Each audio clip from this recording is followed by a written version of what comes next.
Hey there, Mr. Redder here. Welcome back to another episode of Reddit Podcast Stories. Today we have some amazing stories about cheaters getting what they deserve. But first, my Karen sister-in-law demands I pay for her vacation. Huge mistake. I, 28 female, have a great relationship with my niece, Ava, who's 9. She loves me and I love her. She has no issue staying with me for days on end. So I asked my brother if I can take her on a trip with me to Disney for a week. I knew she would love it since we watch Disney movies together all the time. He wanted me to ask sister-in-law. Definitely. She said they will let Ava go if sister-in-law can come along too. I asked her if it was because she didn't trust me. Sister-in-law said no, she just wanted to come with us. I told sister-in-law she can come along with me as long as she pays her own way. We can all share the room, so she will have to get tickets, airplane, and her own ticket to Disney. She said she didn't have the money to pay for it, and since I don't have kids or family, and I have good income, I should pay for her to come along too. I didn't like it. Technically, I do have the money, but I don't like the way that she said it, and I have my own financial plans. I told her I won't be paying for her. She said then she won't let Ava go. Though disappointed, I just canceled the idea. My brother called me the next day asking why I canceled the trip, and Ava was looking forward to it.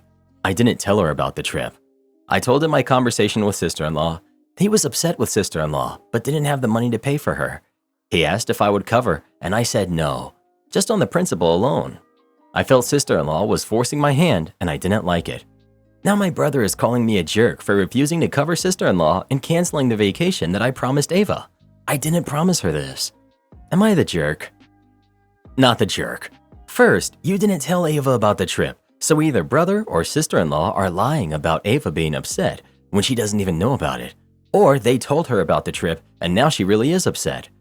I totally understand a parent wanting to accompany on the trip, but if the brother wants you to include sister-in-law on a trip that she wasn't invited on, then they can pay their bill. Me thinks sister-in-law vested interest in going on the trip had to do more with getting a free vacation rather than accompanying her daughter. Not the jerk. The sheer audacity to demand her trip be paid for. What, she's never been to Disney or something? She's been missing this her whole life and saw an opportunity for a free ride? So entitled. It's too bad you couldn't get a trip with Ava this time, but I hope you can spend more time with her in the future without sister-in-law imposing and mooching. I found out why my husband hides his best friend from me, and I don't think there's anything I can do about it. I, 26 female, have been married to my husband, Dylan, who's 26, for 3 years.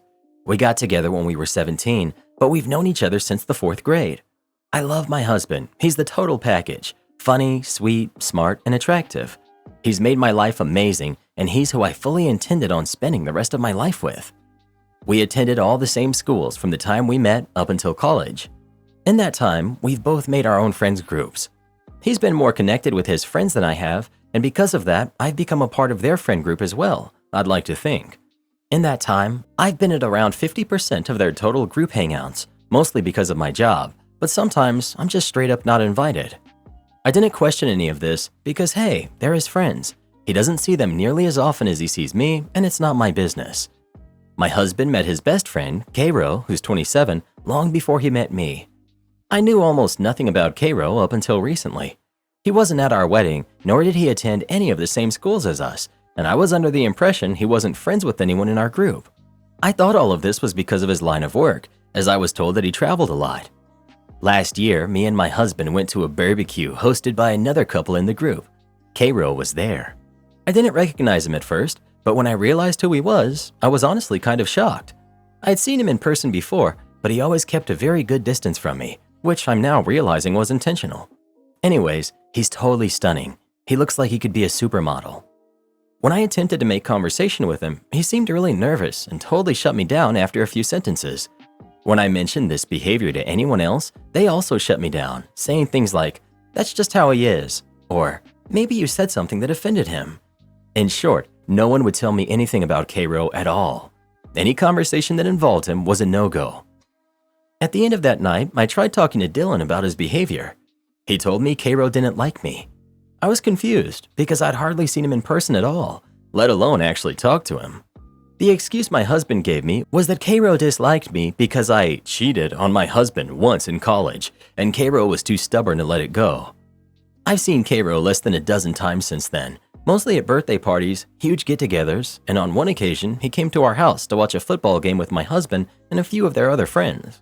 Anyways, a few weeks ago, my husband went fishing with his cousin. That same night, I had some of the girls in our friend group over for a girls' night type thing. Lily, who's 24, was scrolling through some social media. I was glancing over her shoulder when I saw a selfie of Dylan and Cairo sitting next to each other in a hot tub. The selfie had been posted maybe 30 minutes ago. I asked Lily about what I had seen, and she went pale. She tried saying nothing, but I snatched the phone from her and I went to the profile that posted the photo. The profile belonged to my husband. It was a private profile, and scrolling through the photos, most of them were jokes or memes, but the rest of them were photos of him and Cairo. Either they were hanging out alone or with the rest of the group, minus me. Most of the photos, they seemed way too close, too touchy, or doing things that seemed too personal for friends to be doing. I spent a good 10 minutes looking before I couldn't take it anymore. I was horrified. All of the photos were dated to nights that my husband told me he was working late, hanging out with his relatives, or were times that he had told me he was doing something else, and obviously hangouts I wasn't invited to. Lily just sat there looking dumb. She didn't say anything, but all the girls were looking at us like a bomb had just gone off. They clearly knew what I had seen, and their reactions were enough to confirm exactly what I was afraid of. I was livid. I started yelling. Lily was crying, and the rest of the girls were freaking out. When I started to calm down and demanded that they explain to me what was going on, Lily told me everything. Dylan and Cairo had been essentially dating behind my back since before we even got married. They got together during a 1-month break me and Dylan had during college, and they stuck together ever since. They all knew, and none of them told me until I found out the hard way. Cairo wasn't at our wedding because he felt guilty. He avoided me like the plague because he felt so guilty. They arranged group meetups in a group chat that I wasn't in because they all like Cairo enough to spare his feelings. Even the guys in the group felt the same way about him, apparently. Cairo was never as distant as I thought he was. He was just being hidden. Dylan was hiding from him because he didn't want me to find out that they were together. By the end of it, half of us were crying, and everyone who wasn't was apologizing to me. I was so angry. I made them swear they wouldn't say anything to Dylan or anyone else. I kicked them all out and cried myself to sleep. I was basically in denial, like this was all some sort of a sick prank. My husband didn't come home until the next morning. He told me all about the supposed fishing trip that he had gone on. I didn't say anything about what I knew. I guess he could tell that something was up because he kept asking me what was going on all day, every 5 minutes. Eventually, I just told him I'd been in an argument with my sister. By the end of the week, I was totally numb. Last night, while my husband was busy handing out the candy, I saw a notification pop up on his phone, and since I knew his password, I opened it. It was a text from Cairo. I looked through the conversations they had had, and it confirmed everything. It was devastating. Dylan texted Cairo the exact same way that he texted me. He told Cairo he loved him. Every sweet thing he said to me, he had said in his conversations with Cairo too. I was hardly mentioned. I put his phone back down before he noticed. Dylan is at work now. I don't know what to do. I could never imagine myself leaving Dylan because he's such a loving partner and a good man. But I can't see myself winning in a competition against Cairo if that's what it comes down to. I can't even make myself be disgusted or angered by Dylan. I love him too much. I'm not even upset with Cairo, but I'm so hurt. I don't want to risk losing my husband, and I don't want to share him. I called Lily and my sister this morning and told them about what I had found. They both asked what I'm going to do, and I had nothing to say. I don't know what to do. Update. Dylan came home last night around 10. I had a whole speech prepared to confront him with, but I could only end up saying, I know about you and Cairo. I'll spare the details of the conversation because it's still raw, but he left around midnight. He only took a few of his things. I haven't spoken to him since, aside from him telling me he was coming to get more of his things, and after our conversation, I've decided to go through with divorce. I've collected all the necessary information, and I'll be getting in touch with a lawyer later. Also, I did not cheat. It was a huge misunderstanding between me and my husband that led him to believe and tell people that I cheated. I don't even know if what Dylan said about Cairo's dislike for me was true. Update. Yes, I'm leaving Dylan. No, I'm not going to sue him for everything he has. I will no longer be speaking to anyone from that group. I may have been naive, but I'm not stupid. No, I still don't know why they chose to betray me like that, and I don't intend on finding out. Yes, while his parents were accepting of him, I don't think they would have been okay with Dylan marrying him. Update. 8 months have passed since I first posted. I've been working really hard on getting better for myself, and since then I've done okay, until a week and a half ago. 10 days ago, I heard from one too many distant mutual friends that Cairo left Dylan.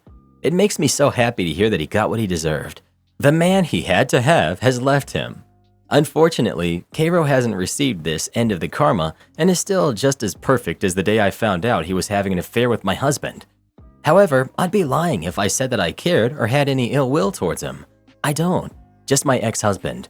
If I saw him in a parking lot, I'd sprint over, shake his hand, and tell him I'm glad he delivered my ex-husband his much-deserved karma. I don't know how Dylan is doing now, but I hope he sees how it hurts, being betrayed like that. Anyway, you can consider this the end of the line. No more updates, no nothing. All I can and will do from now on is heal. Am I the jerk for giving up and hiring a nanny even though my wife doesn't work?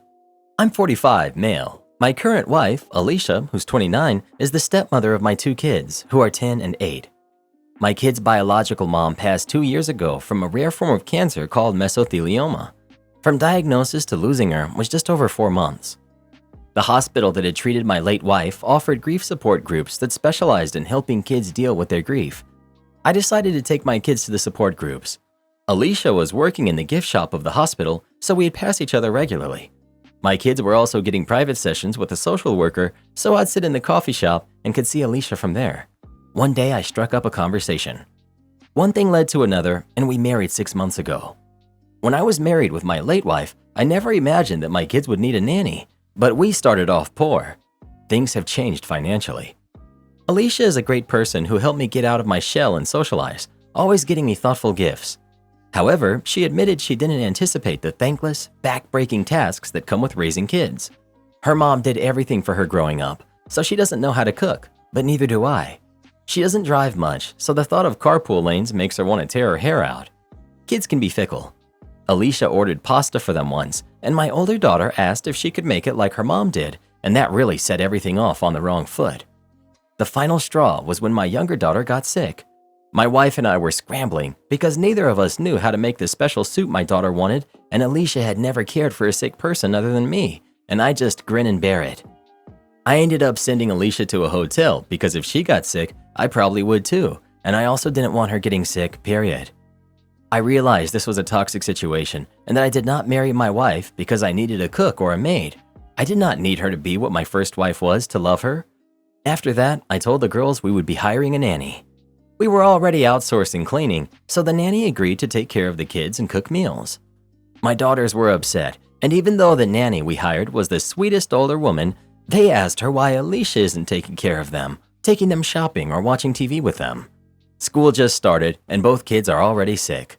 The nanny was supposed to be off, but my older daughter heard Alicia saying she was calling the nanny because this was her area of expertise. She got upset and said she didn't need a nanny. I asked if the nanny was mean to her, and she said no. Alicia got upset and told her to show all of the adults some respect.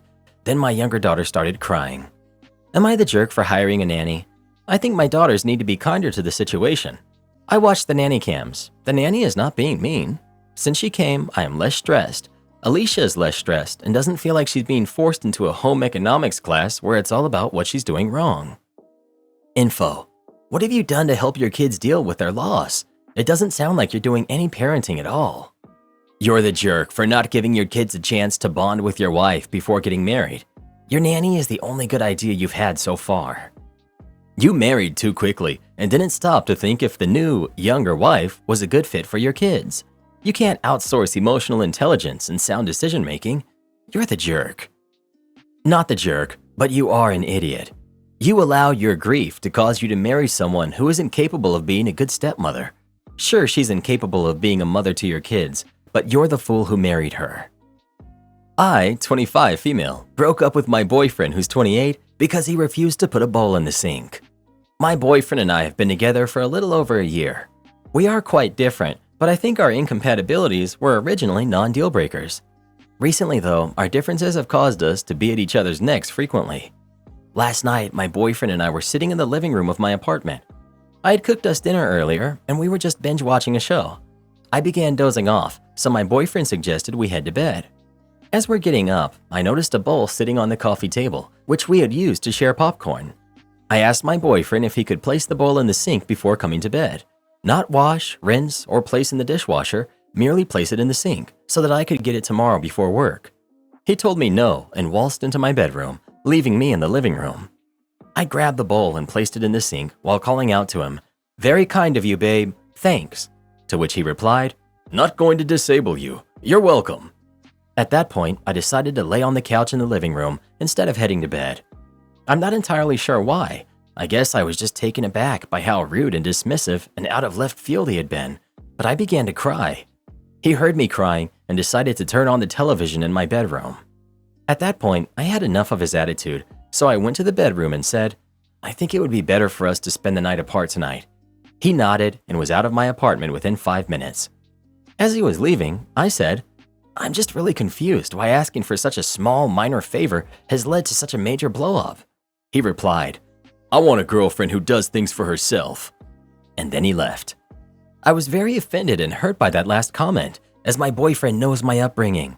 I've been very self-sufficient and independent since before adulthood. I grew up with 2 very negligent parents and moved myself out of that environment by the age of 17. I have since gone to law school, secured a wonderful job, and I've been doing well for myself. If anything, I've been taking care of myself for much longer than other people my age, but I digress. I sat on that comment for the entirety of last night and today. Ultimately, I decided to have a conversation with him today, which did lead to me breaking up with him. Long story short, he was not apologetic for anything and said that he's allowed to not want to do favors for me. I understand that, but I felt as though the way he went about it was tasteless, disrespectful, and showed me an unattractive side of him. As I said, maybe this is an overreaction, but what would you guys suggest? Couples therapy? This isn't about a bowl in the sink. There's clearly long-standing issues between y'all, and the bowl was the last straw. He's checked out of this relationship. You made dinner, and all he had to do was put a dish in the sink. That's not disabling you. People like that are totally fine with you catering to them, but have all sorts of justifications as to why they shouldn't help you with even the tiniest thing. Putting a dish in the sink isn't a favor. A favor is more effort, like picking you up from the airport or helping put together a dresser. Even a guest would offer to help put stuff away, much less your boyfriend who's staying over, eating your food, and sleeping in your bed. He also heard you crying and turned on the TV. He's a terrible partner, and honestly needs to go far, far away. Tomorrow, I'm going to ruin his life. I've been with him for 3 years now. We planned on getting married when our life settled down. I wanted to start a family with him. I love him more than anyone in this world. I've sacrificed so much for him, moved away from my home, turned down jobs so I could stay with him, and stood by his side as he started to go back to school. I gave him my world, and he cheats on me. I found out over a month ago. This scumbag got cocky, and I found out he was cheating on me with 2 different women. One is a TA at his university, the other his best friend's girlfriend. I'm livid. I write this post choking back venom. I loved him so much. He was my world, but now he will be the world I burn to nothing but ash. I pay for everything since he quit his job last year to go to school. I was more than happy to help him. I make enough to support us both. The only upside is the student loans are in his name with no connection to me. It will hurt to push the scumbag out to sea, but I will survive. I've held out for a month, enough time to create what I call the day his world burns. Tomorrow we're hosting a party. I arranged for his family to come, but my family will sadly not be able to make it. I've packed everything valuable already, and the suitcase is in the back of my car. My brother will come during the event tomorrow to take the car that is in my name that the dirtbag drives to my parents' house. The joint account, which is all my money anyway, is already empty. The event will be great, and he thinks it's for us to announce our engagement to his family. What will happen in reality is I will announce my departure from his life. I've already taken a job out of state and have lined up a new place to live. I'll start by telling everyone what he is into. The screenshots of him asking his friend's girlfriend to do unthinkable things, and the many other fantasies his mind came up with will all be passed around. I'll hand him the notice to vacate as I've already broken our lease. We need to be out by the end of the month. I will then end off by informing him I've already reported that he was hooking up with the TA for one of his classes the previous semester to the university, and that I'm sad I won't see the fallout from that. His friend also has a message for him that I will deliver, informing him that his friend group never wants to see him again as well. And with that, I'll leave. I will not look back. I will set his life on fire and walk away. Update. Yesterday, I planned to ruin his life in front of his entire family. I worked for a month to create the scenario that would cut him to the deepest. I had patiently waited for the chance to storm out of his world in a blaze of glory. And then I hit the front page of Reddit. I realized I had messed up when he was not answering my texts and had not shown up hours after he told me he would be home. I had hoped it was a happy accident, literally a car hitting him before I had the chance to. But no. I don't know how many men in the world are currently cheating on their soon-to-be fiancé with their best friend's girlfriend and a TA. However, the one who mattered in my plan found my Reddit post. I called his mother and found out he had run home to his parents. He told them we had a fight and that we were probably through. I was, and still am, livid at myself. His mother asked me what had happened as he left out a few details, so I decided to tell her that he was cheating on me with a TA and his friend's girlfriend. I soon heard shouting before she hung up. I texted my ex that he had until the morning to return my car before I reported it stolen and sent the screenshots of all his texts to his parents and siblings. My car was sitting in my driveway when I woke up. I contemplated sending the screenshots anyway, but his mother sent me a heartfelt text yesterday apologizing for her son's actions, and I feel they deserve to be spared from this. I and my father will be moving all of my stuff today, and I won't be coming back after that. I know you'll be reading this, you cheating jerk. You're a coward. Just know I am not above sending out all of the screenshots if you ever dare to come back into my life. There's a quote from Abraham Lincoln that I think is applicable here. The hen is the wisest of all animals because she never cackles until after the egg is laid. That said, OP still burned this guy's life down. She just didn't get to do it on the grand stage she had intended. Whenever you're planning something worthy of mustache twirling, it's best to shut up about it. After all, what messes it up for the supervillain every time? Talking too much. Dude starts monologuing and telling the hero too much instead of just destroying him. While OP isn't the villain in this tale, she's still the one who blew her own plans up. Loose lips sink ships. Am I the jerk for telling my siblings that we have to practice saving food for everyone else? My mom passed 2 months ago, and my fiance and I quickly became the sole guardians of my 3 younger siblings, who are 16, 14, and 11. As much as I loved my mom, I know how hard it was growing up under her and how we didn't have a lot. So when I left for college, I did feel guilty leaving my siblings there knowing they wouldn't have much. But I did so for this very reason, so that I could make enough money to get a house that allowed me to house all of them if needed. They understood why I had chosen to go away to college and didn't resent me for leaving them there, which I'm so grateful for. Although I am in the position where my siblings can stay with me for however long they need to, I won't lie and say things haven't been hard, especially financially. I mean, I went from just caring for myself, my fiance, and our 2 dogs, to caring, clothing, housing, and feeding 3 kids who need stability. It was such a shocking flip to my world, and just trying my best to do what's best for my siblings. However, one thing 3 teenagers can do is eat, and I fully understand that we grew up in a household where we would have food one week and then be home dry the next 2 weeks, so we never truly knew when we'd eat a full meal again outside of school. Yet, that's not a worry my siblings have had to face here. It takes some saving and budgeting, but my fiance and I have come up with a way where we can spend $1,400 a month to fully stock up the house. I've had small conversations about my siblings needing to be considerate of everyone in the house when it's regarding food, and telling them to just take what makes them full and leave enough for others to be full as well. I understand the resources guarding mindset is very hard to get out of. I really do. But what else can I do? Things got bad when my fiance and I went grocery shopping at Costco on Thursday, and we usually buy a few snacks for the kids to snack on or take to school. We woke up Friday morning, and within less than 24 hours, all of the chocolate chip cookies were gone, and it came in a pack of like 50.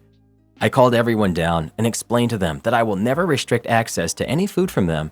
However, they needed to be 100% considerate of everyone else in the house who also needed to have access to the same food and snacks as them. I told them that we were going to start learning about portion control and saving food for others, and they all said that they understood, and that was sort of the gist of it.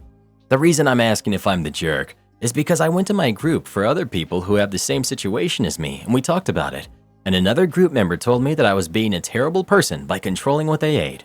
I'm absolutely not trying to control their eating habits. I'm just trying to make sure everyone eats. Am I the jerk? If I am, I'm willing to absolutely apologize to them and find ways to help. Not the jerk. And maybe you can reach out to the nearest food bank and supplement the food that you buy. Teenagers are very expensive to feed. Use the resources in your community to help. I donate regularly to my local food bank because I want people in my community to not have to worry about feeding their families. Families like yours are exactly why I donate. If you live in the US, your siblings could qualify for Social Security benefits. That may help with the extra expenses. Because they have dealt with food insecurity, that may be a difficult thing to break. Are they receiving any kind of counseling? They could get that through the school. Others have suggested food banks, which could help with your food budget. You and your fiancé are doing a fine job taking in your siblings and caring for them. Not the jerk. No visible tattoos. Years ago, I worked in the deli section of a grocery store. It was with the kind of people that get a promotion and immediately forget where they came from and have unrealistic expectations of you. I had to slice meat and cheese for customers, make sandwiches, make all the fried foods, wings, fried chicken, potato wedges, etc. Oh, I'm getting hungry now. When I was hired, I had my sleeves rolled to just below the elbow, and I talked to the hiring manager about my tattoos. It's the names of my kids, so nothing offensive. Anyway, about a year after I'm there, they decide that tattoos and piercings are against dress code. Anyone with piercings had to take them out, and anyone with tattoos had to cover them up. Since my tattoos go down to my wrists, I asked if that went for me as well, because I'm handling people's food all day, and if my sleeves get dirty, I don't want it near anyone's sandwich or something. They scoffed at me and told me that I should have thought about future employment when getting my tattoo. So I figured I can't break the rules, so I won't. The next day, as the main bosses of the store were walking around, I had my sleeves down to my wrists, but I was making fried chicken, so my shirt was soaked in chicken blood all the way up to my elbows. We had to cook 3 boxes every morning, about 150 pounds of chicken, and I was halfway through the 3rd box. When they yelled at me to stop what I was doing, I just innocently asked, "What's wrong? Can you see my tattoo?" They didn't answer me. One just stared mouth agape, and the other looked like he was trying to set me on fire with his mind. So I said, "Well, if there's nothing else, I'm almost done here, so I'll start making sandwiches." They told me to go ahead and go home for the day. They tried to fire me, but since it was documented that I asked about long sleeves being unsanitary and I was basically told, "Suck it up," they can't fire me for following the rules they set in place. So they tried to start cutting my hours. So I said, very publicly again, that it felt like retaliation for the sleeves thing. So I said I would need to speak with a lawyer. I couldn't afford one, but they didn't know that. And finally, a month later, they told me that I was allowed to have my sleeves rolled up while working behind the counter. To which I responded, "I actually found another job. I've been there for 2 weeks. Have the day your employees think you deserve." Karen calls security on me for watching a video on my laptop. I took public transport to my campus. The lecture portion is on Zoom and the lab is in person. I went to the campus library and realized I forgot my headphones. I left and found a semi-secluded picnic table outside to not disturb anyone in the library. The lecture started.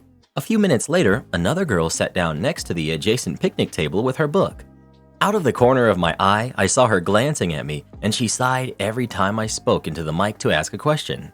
She asked if I could turn down the volume. I said sure, no problem. But then she kept complaining it's still really loud, and it's rude to play videos out loud in a public space. I explained to her that I forgot my headphones, and I left the library, and that's why I sat here first. I told her I turned it down a little bit, but I still need to listen, so it's gonna be audible. The volume was at 25% of my Mac, if that makes sense. She asked if I'm really playing the "I was here first" card, and said to go somewhere else since these tables are the only shady spot on campus. I said no, you can move. I'm ending the conversation now. She called me inconsiderate and muttered names under her breath when she left. Apparently, she complained to the security guy on the golf cart and that I'm being rude. He came over and said, "Next time, you need to move or go to your car." I don't have a car. He shrugged and said, "You're an adult now, and this is why you need to be prepared." I had frustration tears after, since confrontation is challenging for me, and I was already stressed for my exam. This is the first time I forgot my headphones. I'm just baffled how bothered everyone was. The tables were empty when I got there. Like, she could have left if it was that bad. Plus, it's not like sitting outside on campus is quiet. It's loud. There's tons of students walking and chatting. She could have gone to the library if she wanted absolute silence. A few of my friends said I should have just moved since you're automatically the jerk if you have videos on speaker in public. Am I the jerk? Edit for clarification. I was not in the library. I was outside, far away from classrooms and the library, at a shady picnic bench. It's a secluded area. I randomly stumbled upon it while wandering around, trying to find somewhere to go sit to not bother anyone. No one else was there when I sat down. Not the jerk. I understand the sentiment that no videos on speaker in public, and I would normally agree that you would be the jerk. But you forgot your headphones, and you calmly explained to the other girl the situation. And goodness, I can't stand people without empathy. Well, what do you think? Is OP the jerk for how they handled this or not? Please let us know. Why don't you tell someone who gives a hoot? Alright then. This happened back in the day with a teacher I used to work with who taught a class of adult students who took a very high-stakes exam. The high-stakes exam, unless you passed this, you couldn't qualify for scholarships, some aspects of financial aid, etc., was multiple choice, and I was part of the campus proctoring team. This particular teacher didn't like me very much, and I was fine with that. We had different personalities, and that's okay. This was an important test. This exam is an important piece of data that the county community college system uses to compare its success to sister schools across the country, and even across the state. It's not an ACT or SAT, but it's the junior college version of a GRE, basically. It just happens to be administered in this particular course, which is required by all who attend that major in pretty much anything. So anyway, during the actual test, it was my job to make sure the classroom was fully functional. Math help was covered up. This included covering up the 4 quadrants that were labeled in the 4 corners. The teacher, we'll call Captain Cheat, was okay with most of my suggested changes. Before the kids took the test, I made sure we covered up the 4 quadrants, but Captain Cheat was determined to have the 4 letters in the 4 corners up still. They were literally framed posters with fancy decorated letters, A, B, C, and D. I was like, I don't see how this could help, but sure. Anyway, the students started walking in, looking at the sparse walls, seemed panicked for a second, then relieved to see that there were still the letters up. This was my first clue of weirdness, but should have really been my second. During the test, I saw the teacher walking around the room looking at the kids' answers. I noticed a very interesting pattern that, if you didn't pay attention, you would miss. No words were spoken. He would walk past a student, the student would look up at the teacher would look away into the middle distance. The student would look at the same middle distance, then bubble in an answer. It was a little weird, but a very consistent pattern. I then paid a little closer attention and saw that some students were better at hiding what the teacher was doing than others. Some kids didn't look where the teacher looked, they just knew what to bubble somehow. Then it happened. A student took their pencil, pointed at a bubbled-in letter, looked at the teacher looked at me. I looked away and saw the teacher looked intently at his picture of the corner of the room that said D. The kid then clearly changed their answer to D, even mouthing D, kind of whispering it to themselves. When testing was over and every single student handed in their Scantron and left, I immediately approached the teacher saying, "I can't believe you. Impressive, but disappointing. You're literally cheating these students out of an education. You either have them retake this test without your magic signs or I go to the board." He responds, "Why don't you tell somebody who gives a hoot? Hashtag good luck proving it." Yes, this dude cringingly said hashtag. Enter malicious compliance. The first part of Captain Cheater's comment set me off, and at that point, honestly, I wasn't even going to go ham on this guy. This is 100% due to the additional cringe factor of saying hashtag. Now I will tell somebody who gives a hoot. The provost. The provost indeed gave a hoot. So anyway, I tell the provost, and Captain Cheat is not just brought before the board, but is put on administrative leave instantly. He wasn't sent away in handcuffs or anything, the stakes weren't that high, but this was an exam that affected a lot of people's money and in turn, lives. This guy looked particularly upset, more so than usual, and I know for a fact that he hasn't worked at the university level since, based on his LinkedIn that says he's working at a Target warehouse. Entitled parent parks in my driveway. I own a house a couple of houses down from a school, so this was bound to happen eventually. When it's time for the kids to go home, my street is lined up bumper to bumper with parents to pick up their kids. The sidewalks are full of families who walk all the way to their cars. I often have to pick up balloons, snack packaging, old homework worksheets, and general garbage that the kids drop. If you're trying to get home around this time that school lets out, there's no way you're going to be able to get there before the blockade of parents is gone. This has been a problem the few years we've lived here. There's 2 spaces the kids let out. My street, which is a small cul-de-sac with the school at the top, and a main road that's open all the way down to a baseball park with a wider road to allow street parking and two-way driving.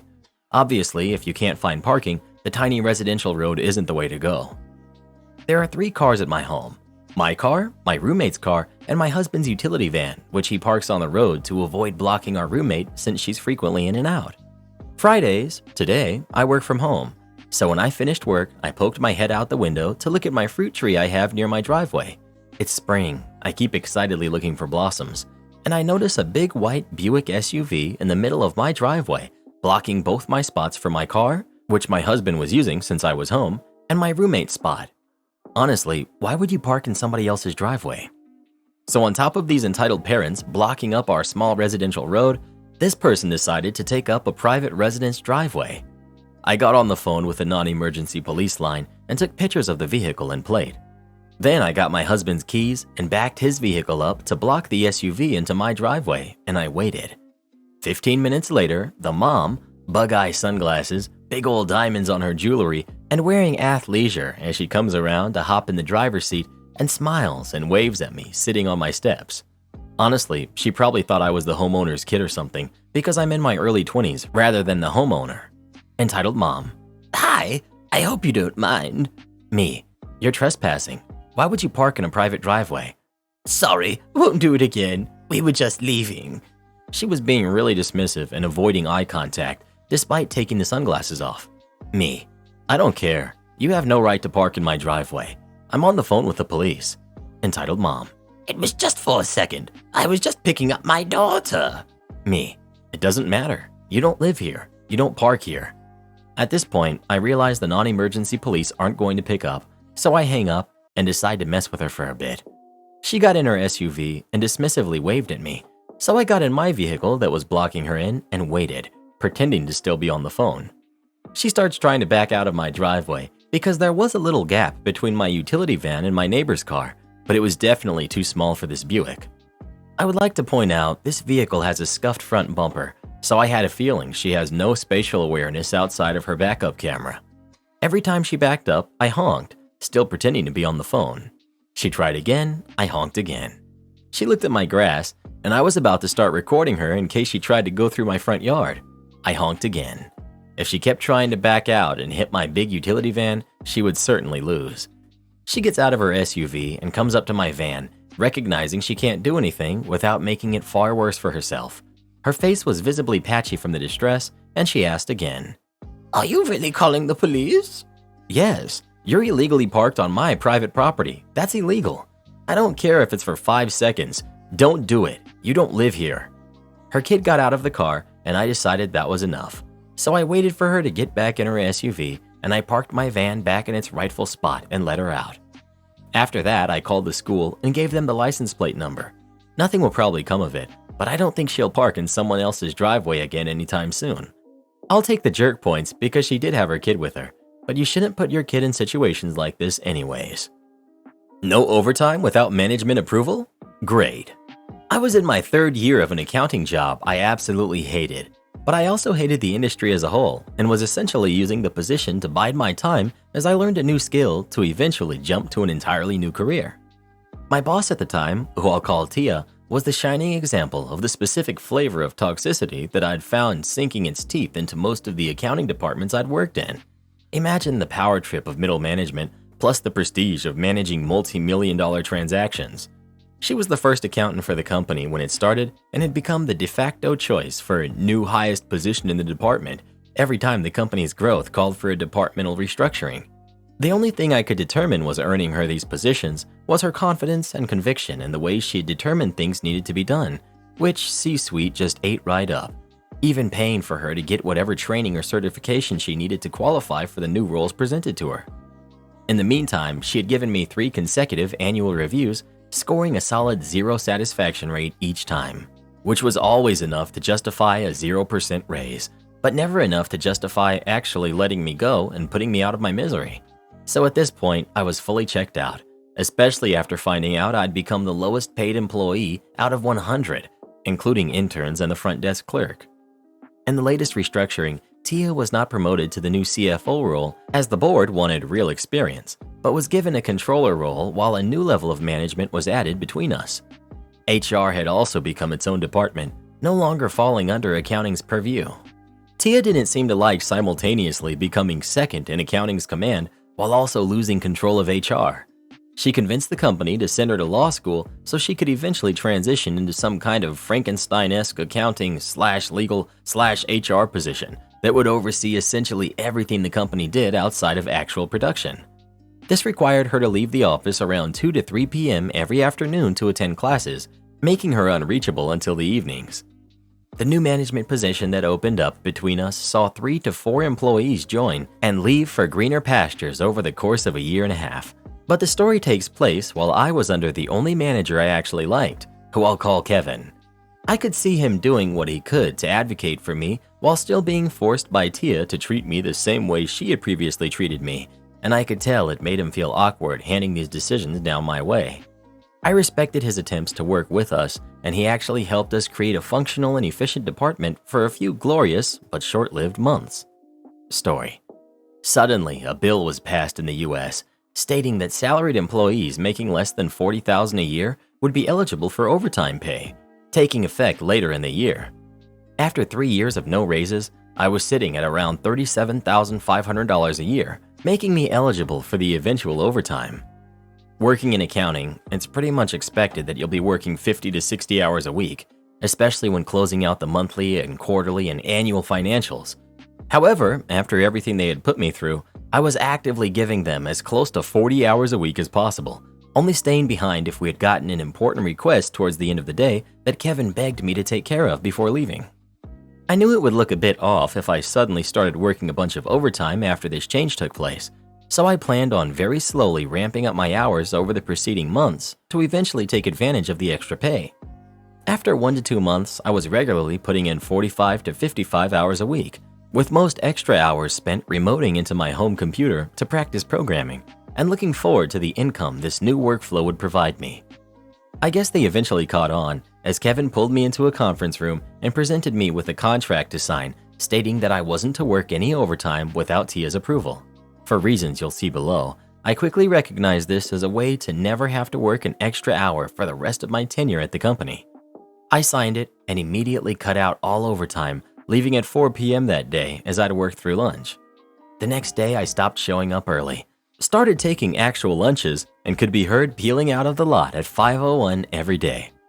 Kevin noticed my sudden lack of hours and tried to mention the contract not being in effect until the bill kicked in. I reminded him that we had a signed contract that failed to list a start or end date, so I considered it fully in effect. I could see the uh-oh realization hit, but he begrudgingly accepted the loss. I'll mention again that he was great, and this action had obviously come from Tia, and he was now stuck dealing with the repercussions the same as I was, so he really didn't fight me too hard on it. Later that week, an important client request came in around 4:45. He asked if I could stay behind to work on it, and I asked if he had Tia's approval. This was his second uh-oh moment, as unfortunately, due to her classes, Tia had become unreachable between 2 to 8 p.m. every weekday for the foreseeable future, and he didn't usually know he'd need extra work from me until after 4. Everything went exactly to plan, as I got to enjoy a comfortable 40-hour week, throwing the contract back at them anytime they tried to squeeze even an extra minute out of me. Now for the real kicker.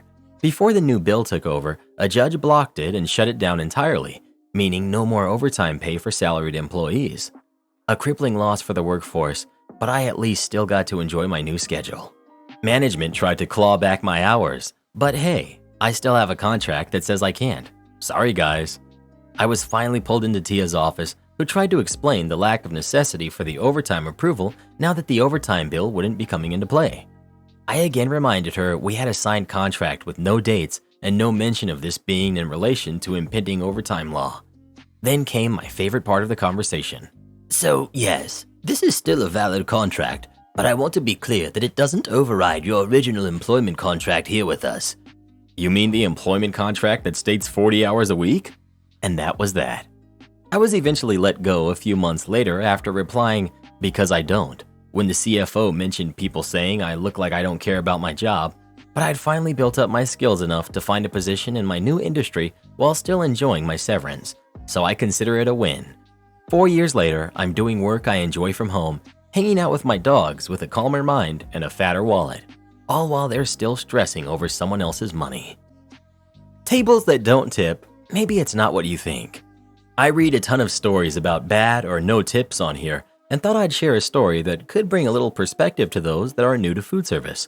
Background: I spent almost 20 years in food service doing everything from washing dishes to service director at a country club. Mostly I waited tables, and it was actually one of my favorite jobs, mostly because of the people. One thing I learned is to not focus on what the table leaves you. If you do your job right, focusing on ensuring your customers have the best dining experience you can, then over time, you will make plenty of money. Now with that out of the way, onto my story. During college, I worked at a place called O'Malley's. It's not open anymore, so I don't have to be worried about getting anybody in trouble. And besides, this isn't that kind of story.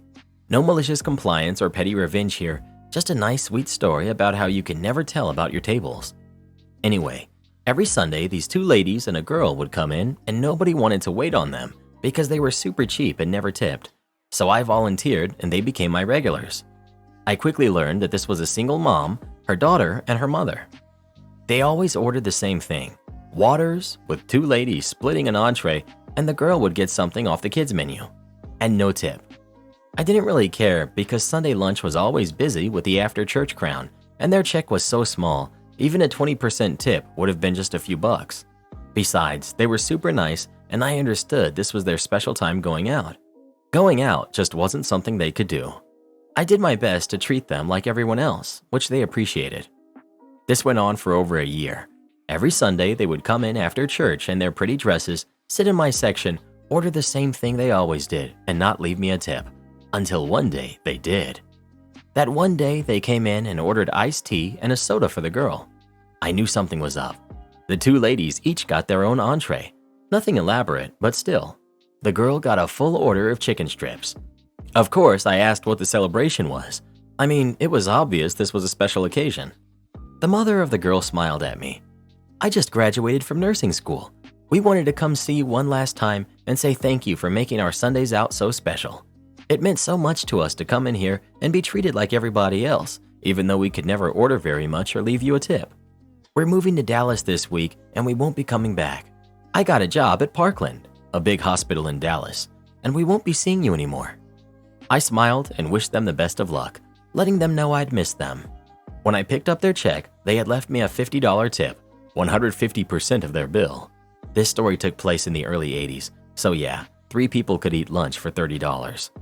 Moral of the story: don't worry about one tip. You never know the customer's true story. My Karen stepdaughter wants to move back in. I'm not having it. My girlfriend, basically wife, we've been together for 11 years, comes to me and says that she wants her daughter to move back in to help her out. She's 21, has 2 kids who are 3 and 1. She's pregnant again and married. She wants to move all of them into the house so they can save to move to a better place because daughter doesn't like where they live. I'm not a kids person. This also involves me packing up my entire man cave of collectibles so they can live in it. I'm the only person working. Oh, and I hate her husband. He's a massive jerk and can't hold jobs longer than a few months while being awful with money. When I voice my concern, my girlfriend tells me all I care about is myself. Never mind, our son doesn't want them to move in either. This is the daughter that has moved out and come back 3 times since she was 16. Each time it's with a guy and more kids, and never ends well. All the guys have been losers, etc. Sometimes I feel like stuff like this will be the end of my relationship. I have a super stressful job. Having a bunch of toddlers and young parents at my home life doesn't sound relaxing. And honestly, yeah, I'm selfish. I'm 41. I thought I was done raising kids. Wow, judgmental much? So what she has a 3 and a 1-year-old at 21? Who are you to judge her lifestyle? Also, judging her partners and their lifestyle choices. You're honestly probably the reason she left home so early. I hope her family finds a better place to live than with a controlling jerk like you. You sound just like my dad, who was a straight-up narcissist. He judged me for having kids as a teen too. So to spite him, I'm now a 30-year-old woman with 8 kids and another on the way. My mom tells me how much he freaks out every time I get pregnant again, and I love it. The best part is how much it infuriates him how I don't have to work at all now, thanks to all the benefits I receive for being a single mom. The old man still works in the same factory he's been at for the last 40 years. I hope you end up just as miserable as he is. My mom wants to invite way too many people to my wedding. From the mom who got a bigger wedding ring because she was jealous of her daughter's engagement ring, I bring you the next installment of Entitled Mothering. My fiance and I have decided to have a small wedding. I say this with quotes because I am Indian and Hindu weddings are usually 300 plus people and last 4 to 5 days. My fiance is American and I am American born and raised. However, I am the first cousin to marry on my mom and dad's side, and it's becoming apparent they don't even want to be in the same building. They're divorced and can't stand each other, but that's another story, I guess. Anyways, when we first got engaged, our limit was 150 people. I was already pushing my fiance because he was dead set on 100, but I knew that was going to be impossible, so I convinced him to raise to 150. Once we told my mom that number, she about spat out her drink. "Is that a hard number?" We tried to say yes. Over the first 4 months of us being engaged, we started talking and mom was paying for the catering over our heads. "If I'm paying for the food, then why does it matter how many people I invite?" That's how it started. We fought every time we talked about it, and I told my fiance to please raise again to 175 to allow my mom to invite her people and I could have some peace. Save the dates have come in, and mom and I finally talk about the list. I already had her down for 60. Names including some of her friends and distant family I hadn't seen for years. This already was more than I had wanted, but I thought she would be happy. As we go through the list, she adds a cousin and wife here, and an auntie and husband there. Final number was 125 people, guys. My fiance and I had 110 people, and I start panicking and telling her to stop adding more people. She goes on a full rant about how I'm the selfish one who wanted to have a wedding that wasn't a destination or get eloped, so I didn't have to invite all these people. What? So just because I won't invite an extra 60 family members I don't even know the names of, we didn't deserve a wedding to celebrate with our closest loved ones? The amount of times I've heard, "Can we change the venue?" Or, "Well, it's your fault for choosing too small of a venue." Instead of just respecting our wishes, she's trying to find any loophole to allow more and more people to come or just to insult me until I feel bad enough to let it slide. I also made the mistake of making my sister maid of honor because she basically just backs everything mom says and won't stand up for me at all. Well, I'm not giving her any physical copies, and that's the only way I am hopefully able to control who these get sent to. I don't know. It's been kind of a nightmare with her, and it's really putting a damper on our relationship. Just wanted to vent. I guess it's my business now. I've wanted to post this tale here for a long time. I've started to post it many times, walking away from the computer and giving up each time. Note that like many tales here, many trivial to the story details have been changed. What is important to note is that the way my industry runs is essentially via monthly service contracts with clients. There are 3 major players in this story. We have myself, Egnards, we have the old owner, let's call him Steve, and the new owner, let's call him Kyle. Act 1. Do what you love. As an aimless teenager, I started working for a small business owned by Steve. It turns out I really enjoyed what I did, so slowly over time, my life plan shifted to make sure I could continue to work for Steve for the long term. This included transferring to a local college, and because the business was predominantly run on part-time hours, making sure that any other jobs I had never conflicted with the hours I was expected to work for Steve. Steve was flawed, but overall a good boss who mostly looked out for me. I certainly think over the years he had taken advantage of me in small ways, but looking back, I really have no complaints. The thing is that while when I started working for Steve, the business name recognition was always directed towards Steve. Over the years, it eventually became, "Go to Engards, he's the best." This got to the point where I do indeed truly believe that if I did not end up working for Steve, it's very likely his business would have been nowhere near as successful as it eventually became. As years went on, it was heavily implied that when Steve retired, the business would go to me. It was never specifically stated, but Steve did have a way about skirting around those types of issues and giving me hope. Act 2. Enter Kyle. About 3 years before lockdown, Steve decided to retire and sell his business. He did indeed fulfill his promise by making a half-asserted attempt to sell it to me at an unreasonable price, but it was very clear he already had another buyer in mind, Kyle.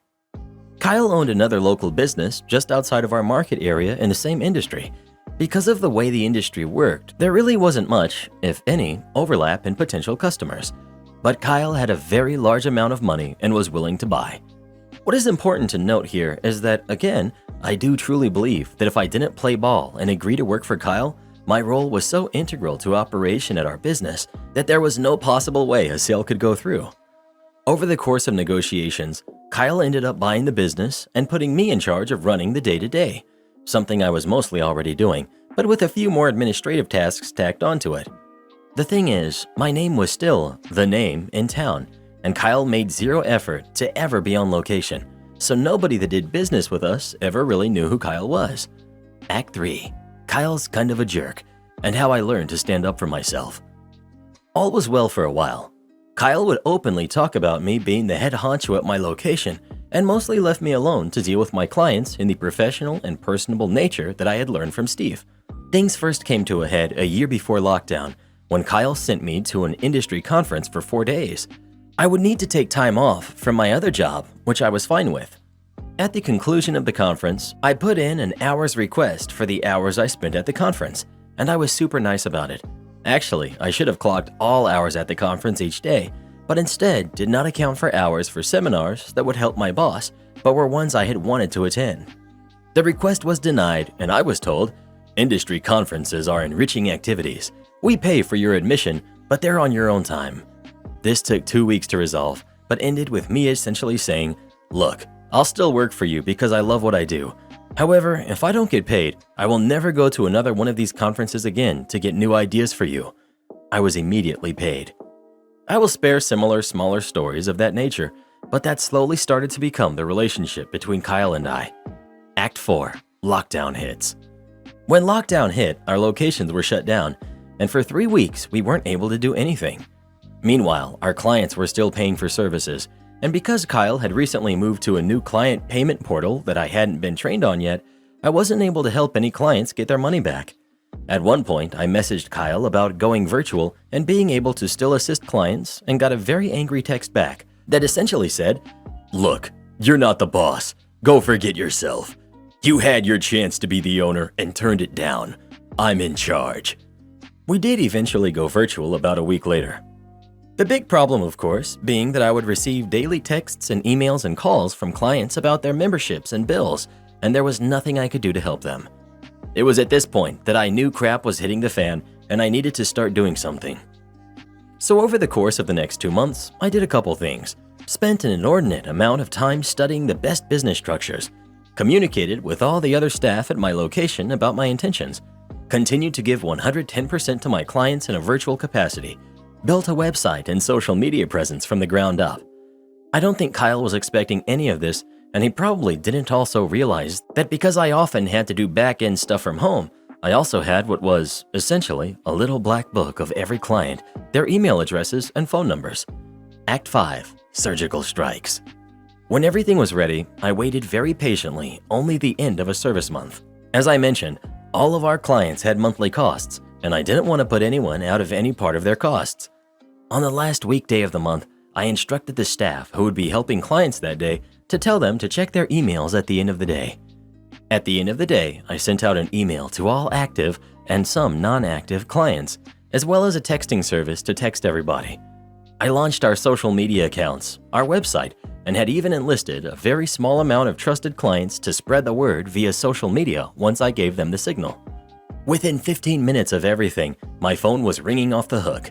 I had 50 plus emails in my inbox from different people, and my Facebook accounts were completely blowing up with local chatter. I also heard from many of these people that were calling Kyle to cancel their service. We hosted a Zoom meeting for all concerned parties and essentially decided to take the weekend to clear up any confusion with the systems and start fresh and open our doors on Monday. Within an hour of everything, Kyle sent out a text blast to every client that they would be shutting their doors effective immediately. At the start of lockdown, we had roughly 50 active clients at the business. On my first day of business, I had signed up 75 active clients, many inactive ones telling me, "Yeah, we stopped doing business with you guys because Kyle was kind of a jerk." What is really important to keep in mind here is that I never wanted to, nor cared to be a business owner. I was very happy working for somebody else as long as I wasn't treated like dirt. Had Kyle treated me even remotely better, the location would have continued to thrive and be a staple in our local community. Kyle chose to be a jerk to try and get quick money and cheat people, and Kyle lost out. We've been in business now for almost 2 years, nearly have tripled Kyle's active numbers, and continue to be a staple in our community. My entitled mom tries to force me to clean my room on a Saturday. I, 16 female, live with my mom who's 47. We've always had very different ways of living. I prefer to let things get really messy and then clean them up, and she prefers to clean as she goes. As a high school student taking a couple of advanced classes, my week can get pretty stressful, and I figured out early in the year that I need something to look forward to during the week, aka what I call a rest day, where I do absolutely nothing at all but read, watch TV, and eat snacks. Right now, this day is a Saturday, as I have school during the week and I work on Sundays. My mom has never understood this. Today, Saturday, I agreed to do a couple of small chores, but stopped there. Earlier, she asked me to clean off my dresser in bed, a task that would take at least an hour, so I politely told her that today is my rest day and I'm not doing it. Also, my neck and arm are really hurting because I apparently did something while doing another chore, so I wasn't having it. She got upset and said that it wouldn't take me that long and I should just do it. I told her no, repeating that I need 1 day a week to just decompress and do nothing. She then started yelling that in that case, I need to pick a day to do cleaning. I decided on Wednesday, as that's normally my most free day of the week. She then started lecturing me that she doesn't want to hear me complain come Wednesday. A few hours later, she saw me on the couch watching a movie while she was mopping and said, "You know, I was planning on doing some of that cleaning together, but if you do it later, then it's just going to be you." She then started lecturing me again about how she doesn't get a rest day and kept muttering under her breath and trying to get me to do it today. So, am I the jerk for refusing? Edit. I think some people got the wrong idea, so I'll try to clear things up. Firstly, when I say stuff is on my bed, I mean the back of my bed, like the headboard. There's a built-in shelf. I don't eat in my room, so there's no food or dishes sitting out. Mold is one of my biggest pet peeves. My room absolutely doesn't smell, and there's nothing on the floor. My mom and I made the arrangement of rest days months ago when I realized my mental health was in decline. I needed something to look forward to. My mom supported this decision. Because of this, I do more schoolwork and chores during the week. The reason I estimated it would take an hour for me to finish is because a lot of the general clutter on my desk doesn't have a place to go. I have a bunch of books up there, and my bookshelf is full. Where do they go? I have some souvenirs from camp and my desk is full. Where do they go? Hopefully you can see the reason this would give me a lot of anxiety. I also had no idea that my room bothered my mom so much. Lastly, I don't completely disregard the rules of the household. If I make something for lunch, I clean it up, regardless of what day it is. If it's Saturday and my mom asks me to take out the trash or do some other small chore that will take less than 5 minutes, I'm in. And for those of you who are curious, the clutter has not spread out of my room. Hopefully, I gave some more context here. You're the jerk. If your dresser and bed are getting so messy it would take an hour to clean them, you need to be cleaning more consistently. Your mother shouldn't have to be hounding you to make that happen. Stop being a slob, and she won't have to micromanage when things get done, and you can rest when you please. She just doesn't understand? Oh honey, she does understand. And I promise, your mom never gets a rest day where she doesn't have to do anything at all, not even for an hour. You're the jerk, but you're 16, so it's kind of expected. You're the jerk. Clean your room. It's not cute to be messy and gross. All the TikToks about depression rooms have encouraged the idea that it's cool to live in squalor. It isn't, and it often makes the house smell. If you don't want to do it every Saturday, then keep it clean on a daily basis. When you move out, you can then be a slob to your heart's content. Not the jerk. My mom used to try pulling this crap on me too. Eventually it got so bad that I straight up told her if she didn't lay off, I'd start spreading lies about her boyfriend that would totally ruin their lives. She started crying and asked how I could say such a thing. I told her straight up, you push someone far enough, don't be surprised when they bite back. Well, long story short, my mom got out of hand again about a month later, telling me to clean my cat's litter box, even though I had already changed it out twice that month.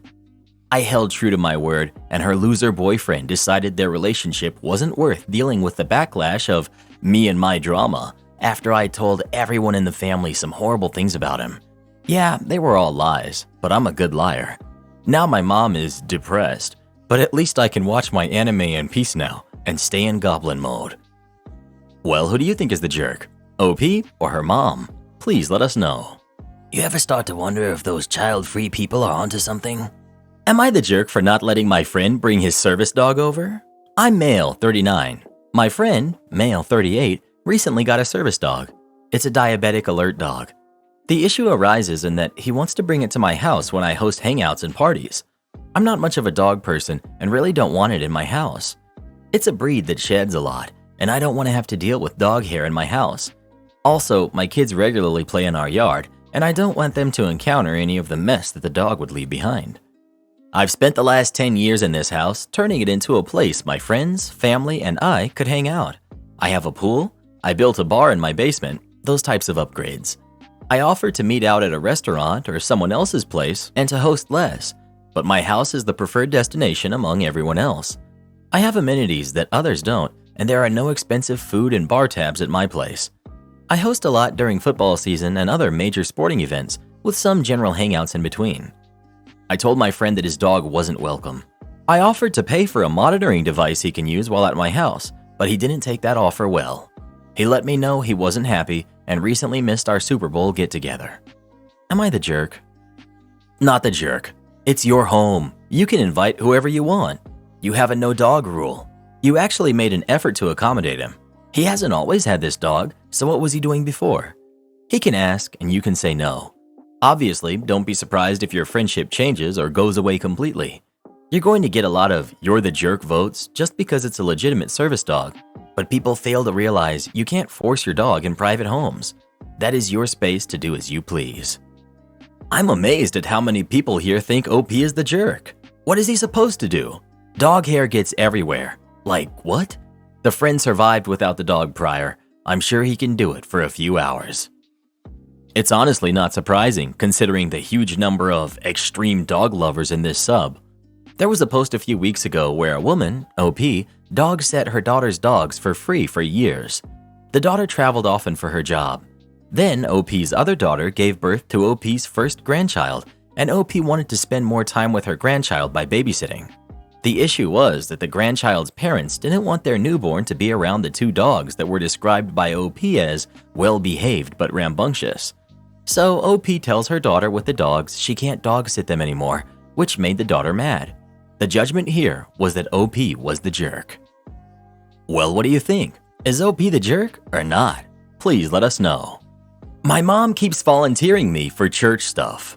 I, 32 female, have dealt with my mom, who's 61, volunteering me and my things for most of my adult life. If someone reaches out to ask for something, she says I can do it, and then texts, "Call me. It's not an emergency, but important." Most of the time, I just give in and do it, but constantly remind her how much I detest being voluntold to do something. If the person needs something that I can help provide, they can reach out to me themselves. Today, I had 2 missed calls and a text. "Call me. Not an emergency, but very important." So I called her back. She told me that the youth pastor was needing another easel for the service that the youth was putting on, and she said that I had one that I could bring. She asked if I would be okay with that. I said no. This immediately ticked her off. "It wouldn't hurt you to bring it. I'm not dragging it all over the place. It would be a big help to me." It would have been a big help to someone else that you could have told to text or call me about it. You don't have the right to volunteer my time and my things to other people. "What about all of the things we do for you?" For this, she was starting to list off a bill she is helping me pay, and the fact that we went to dinner for my birthday, or lunches that we occasionally get. I helped remodel her house. I fix her computer all the time. I clean her house. I do yard work for her because my dad is unable to. I house sit when they're on vacation, which is a lot. That's just listing a few things that I do for them. You don't get to try and guilt trip me. The answer is no. This youth pastor has access to multiple different routes to get an easel. She does production work with one of the schools as well as the community theater. All that would have a spare easel, used for show postings and such, that she could borrow for the day. I don't want my things damaged or loaned out to people to wait weeks or months to get back. If the youth pastor had texted me or called me, I might have been inclined to oblige and figure out how to get my easel, which is not small or collapsible, to and from the church. However, my mom simply said that I would be happy to take it without asking me beforehand. My sister said that I don't have to readily lend my things if I don't want to. Am I the jerk for putting my foot down? Not the jerk. Your mother won't stop doing this until there are consequences for her actions. She wants to be the hero that helped, which is why she doesn't direct them to ask you. Tell her that the answer will always be no, but that people are welcome to contact you directly and stick to it. But do expect a tantrum from her when you do that. Not the jerk. No is a complete sentence. Keep setting boundaries and being consistent. I know it's hard when it's your own mother, but it's all the more reason to keep it up. Your time and property are not hers to offer. Not the jerk. I think you've trained your mom to believe you'll always say yes whenever she volunteers you or your things for something. It's time to re-educate her. You do not have to lend your things out if she wants you to do so. You do not have to give your time if she volunteers that. This will be difficult, but keep telling her no. Keep telling her to have the pastor, or neighbor, or whoever call you themselves if they need your stuff or your time so badly. You might even have to tell your mom that the answer will automatically be no if she has said that you'd loan something out. The paper I wrote isn't to your standards? Have fun reading a thesis. In my town, there are 2 colleges. One is a private institution for those with a lot of money, and the other is a run-of-the-mill state college with nothing notable about it. I attend the latter due to my not wanting to take out a copious amount in student loans, and the professors that teach there are a gamble in terms of quality.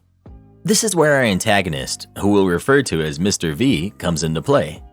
I had taken a Composition 2 class the semester prior and was on great terms with the man, even having sent a get-well-soon card to his office when he missed a week due to him being very ill. This is all to say that he and I were pretty close, and, with my grades being 95 or more on every assignment, we never had any spats academically either. Come the following semester, where I needed to take what the college referred to as a worldly elective in order to finish my associate's degree. I decided to take Shakespearean literature with this same man as my professor, and for the first few months, everything went swimmingly. Assignments got submitted on time, papers were graded with the same high marks I had been receiving, etc. This is where the issues come into play. This semester, since he and I were close and the class was Shakespearean literature, my papers were comedic in nature, and I didn't see a need to put my usual 110% into them. He never had a problem with this, going as far as to say he looked forward to reading them as my jokes would make him laugh. Then we got the play, The Tempest, which, in his words, was Shakespeare's magnum opus, and everything went downhill. I wrote my paper as usual, submitted it, and within 48 hours I got an email telling me how disgusted he was at my behavior and that the paper was a pathetic excuse research-wise and a joke format-wise. He said he'd give me one more attempt, but not to expect much leniency in the future, to which I responded, "You'll have it back within 72 hours. I was livid, infuriated beyond belief that 7 papers in, he got mad at how I wrote and formatted it for the sole reason that it was about his favorite play. He wants a paper that will wow him. I'll wow him all right. I traded shifts with some of my coworkers, and for the next 72 hours, I wrote an 8-page paper about why The Tempest is Shakespeare's worst works, citing some crucial names in the literary world and providing close to 20 sources claiming this to be true.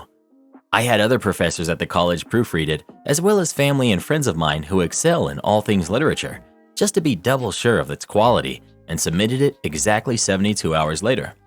The paper was given a perfect 100, and I never heard from him outside of class again. According to a friend of mine who took that class the next year, he no longer claims that Tempest is the best work by Shakespeare, and as a whole, seemed defeated about even teaching the class. Am I the jerk for not splitting my trust fund with my half-sister, even though she's pregnant? I, female 23, have a half-sister, Kylie, who's 21, who's the product of one of my dad's affairs. Her birth resulted in my parents splitting up.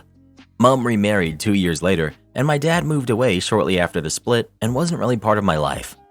I always knew about Kylie, but I only met her when I was 16 through my father, and while we saw each other a few times over the next few years, we never developed a relationship. For most of the past 2 decades, my father has been a gambling addict. He's never had much of a stable income and definitely not a stable lifestyle. Because of this, my grandparents fulfilled all the financial stipulations in his divorce. They paid for my education, paid child support to my mother, and set up a trust fund which I got when I turned 21. This was all an unofficial arrangement, and they did not do this for Kylie. I met my fiance at 19, so I've never used any of the money in the trust fund.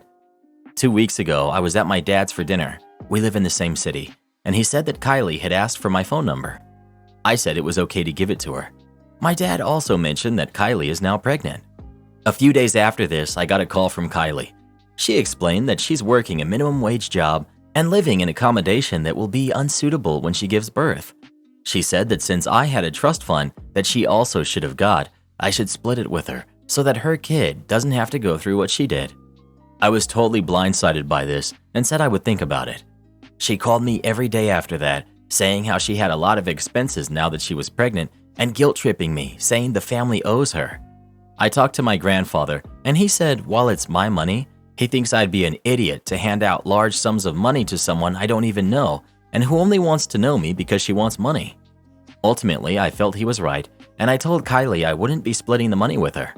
She started screaming at me, calling me selfish and spoiled, and basically dumped 20 years of drama at my door because I had the audacity to be born.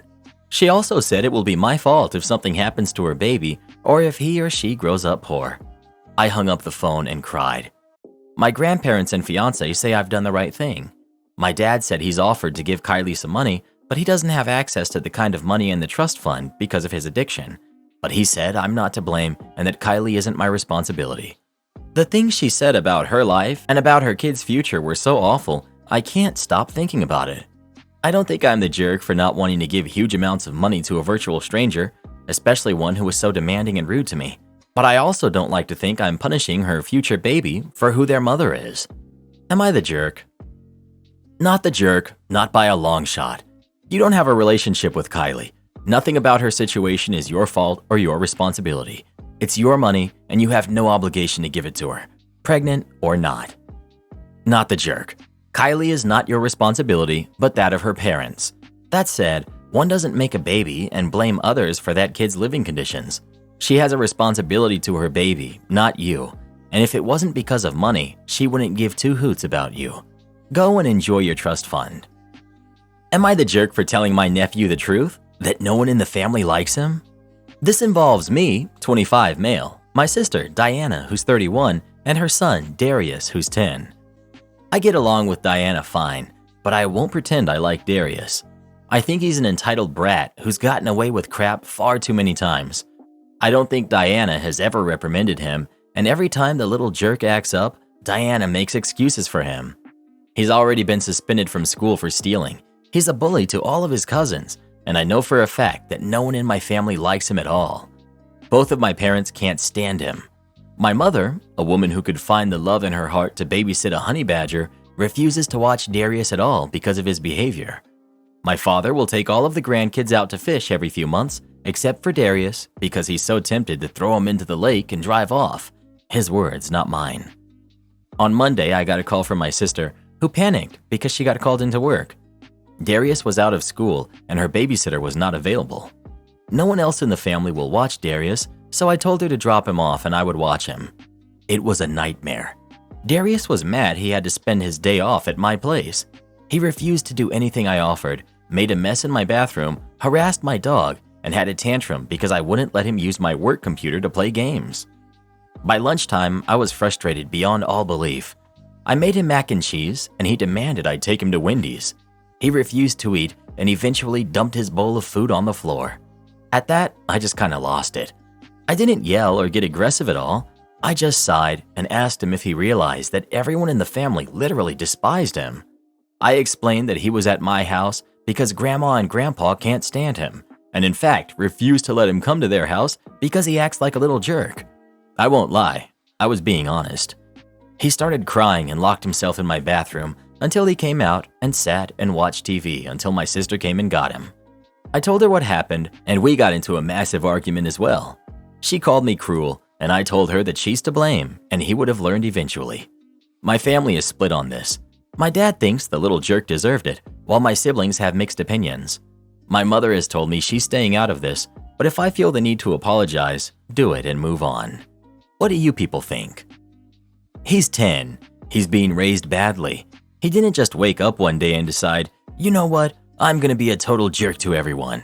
This is your sister's failure. And as much as he is a total little jerk, it's not entirely his fault, because he's 10 and he's never been taught better. Did he need a serious talking to? Yes. Was your way the right way to do it? Not really. It's better to talk about behavior and outcomes than make it about the kid. Instead of telling him that his actions caused people in the family to not want to be around him, which I would applaud, you told him that his grandparents loathe him, himself. It's not very effective because it doesn't give him anything to change. Behaviors can be changed, but if you tell a kid that everyone can't stand them, that's them as a whole, not something they can change. It's not like telling a jerk adult that everyone dislikes them because they're a jerk. An adult can figure out what that means and deal with it.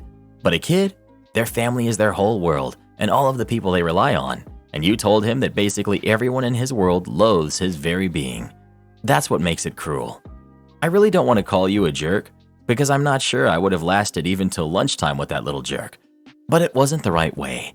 A regretful, everyone sucks here. You're the jerk 100%.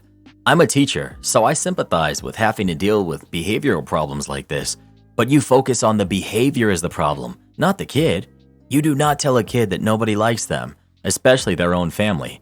That's how you give kids social anxiety, not how you fix behavior. Well, what do you think? Is OP the jerk or not? Please let us know. I sent my cousin the bill for my kid's birthday cake after her kid ruined it. We recently threw my 5-year-old a birthday party. He hasn't had a real birthday party since he was 2 years old due to lockdown, so this was the first one he'd actually remember. We wanted to make it special, so we invited all of our closest friends, family members, and their kids.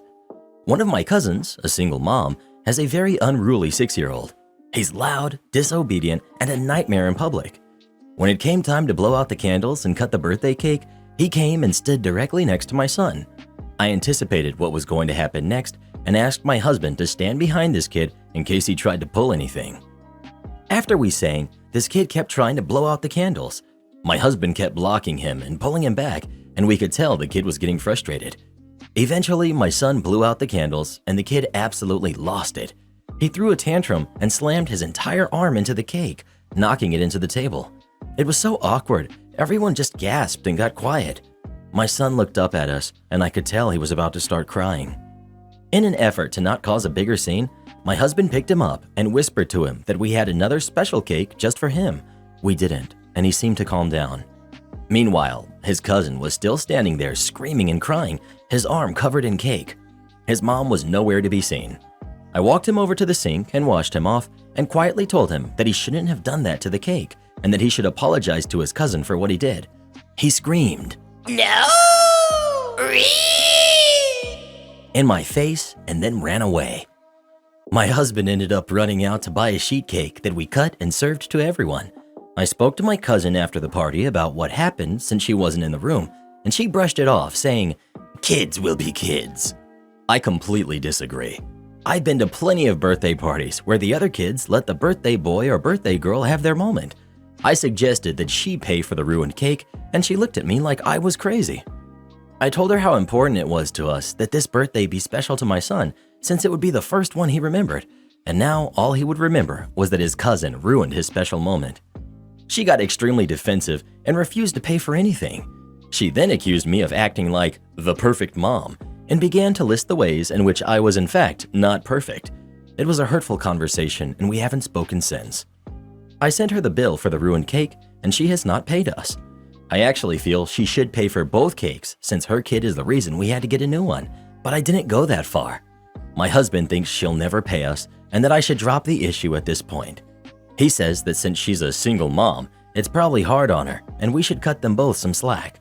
I understand that, but I feel like that's just letting her and her son off the hook, and this will lead to even bigger problems in the future if we don't hold them accountable. Am I the jerk here? Not the jerk, but you'll never get your money, and I think you made the point.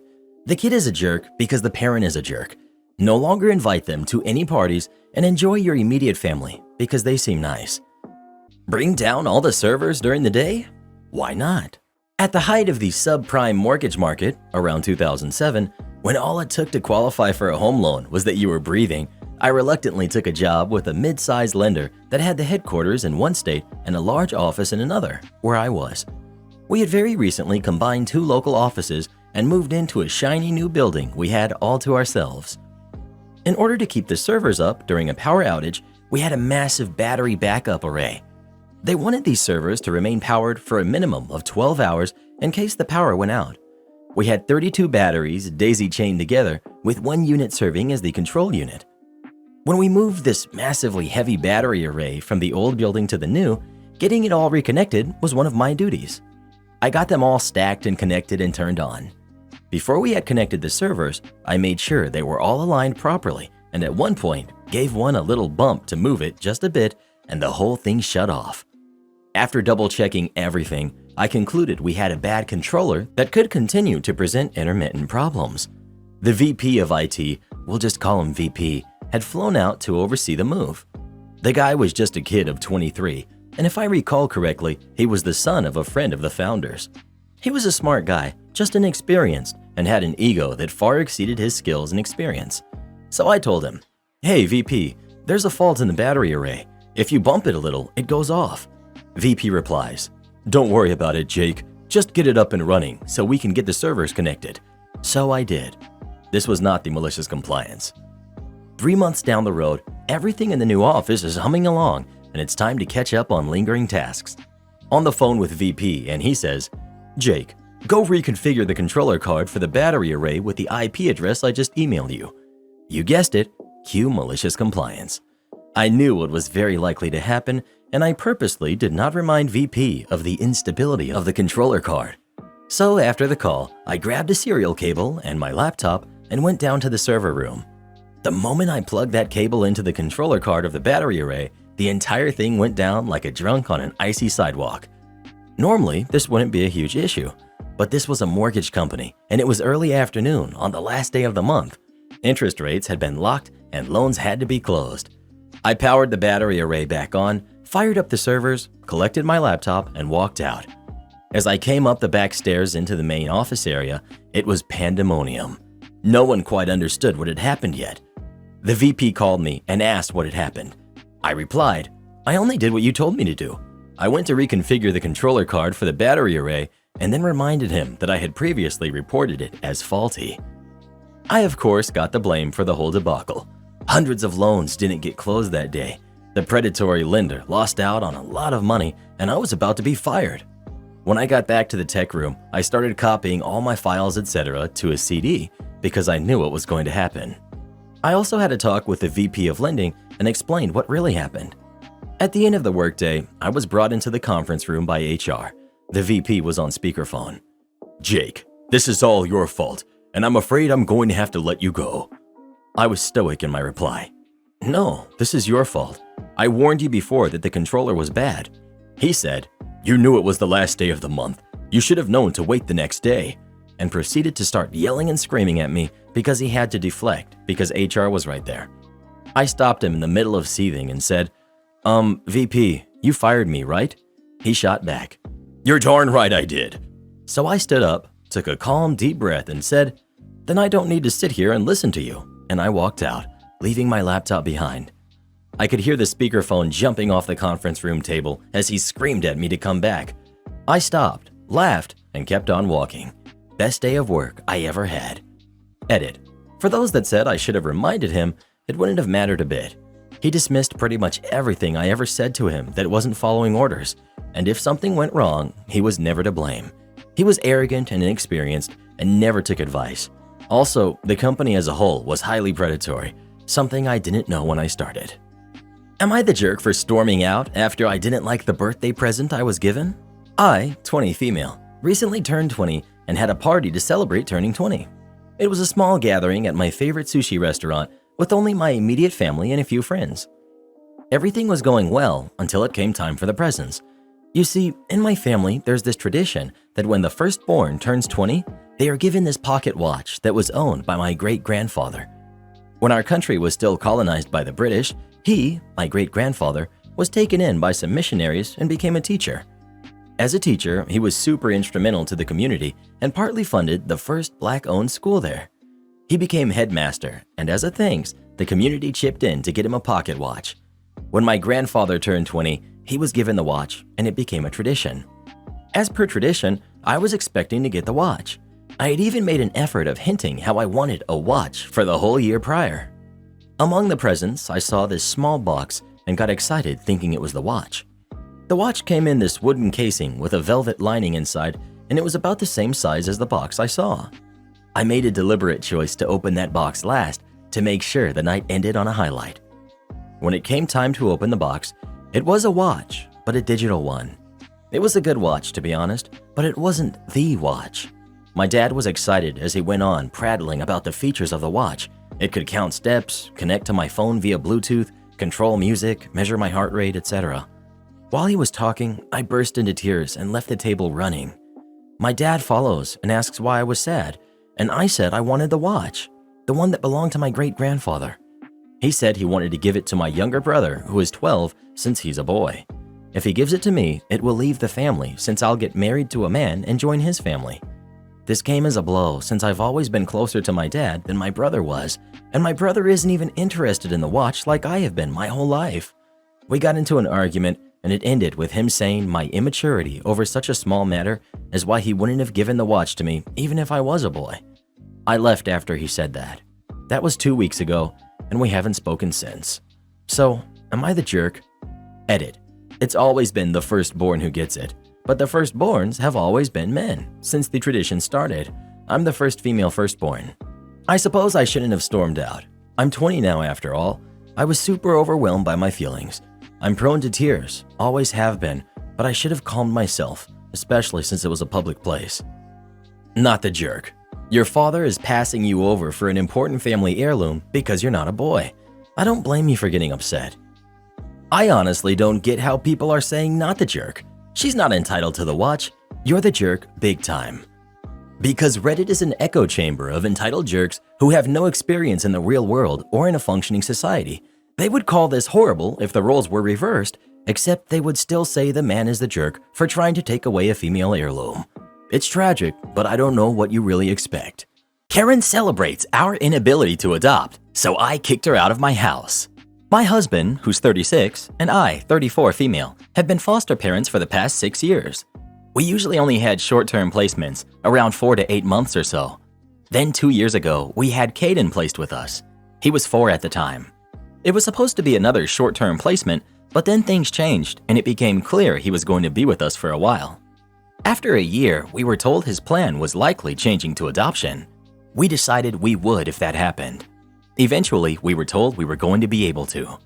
My brother's wife, Denise, who's 40, was adopted at birth and originally was a great resource for us. We've always done our research to be informed and to best help any kid in our care. Things were fine until we shared we were going to adopt Caden. Denise said that we were stealing him from his family and that we should fight to keep him with his family despite no family stepping up. Well, in the end, a relative did step up and applied for kinship. They received custody of Caden and will likely adopt them. It is truly the best thing for Caden to stay in the family, but it doesn't mean that it isn't extremely hard on everyone involved. We raised him for 2 years. We love him, soothed every nightmare, fever, etc. We built a bond. It was also hard to explain to him why it went from, "We're adopting you," to, "You're going to live with," insert relative that he didn't even know well. Caden was reunited with the family member on January after only 1 week's notice. The family has also decided we shouldn't see Caden. It's their right, and we understand, but we've been essentially cut off from his life and we'll never see him again. It's hard. My husband and I have gone through a grieving period. We decided to take a break from fostering. We recognize this was the best thing, but it doesn't make it any easier. Most of our family has been pretty understanding and supportive as we work through our grieving.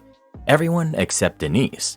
She keeps saying what a wonderful thing this is, and we need to stop being sad, that it's not about us. On Saturday, she and my brother came over. We were having a decent day until I came across a picture of Caden on my phone. I got a little teary-eyed, and I had to leave the room for a moment. I returned and I apologized. Denise got snippy and said, "You need to cut this out. He wasn't your kid. This is what's best for him. If you truly loved him, you'd be over this by now." I was still kind of upset and mixed with everything I was going through. I screamed at her that she was an insensitive little jerk and she only looks through things from her perspective. I said, I understand she resents her adoptive parents, but that doesn't mean we were wrong for wanting to adopt Caden. She tried arguing with me, but I threw her out of my house. She left in a huff. My brother has since called and said he understands that Denise is candid, but I was wrong to scream at her, and I could have handled it better. Am I the jerk? Not the jerk. It's like she's taking every opportunity to rub in how she was right when you're not saying she wasn't. You're just having understandable, sad emotions about the situation. It's not like you're looking at Caden's picture and going, we need to go to that charlatan's house and take him back right now.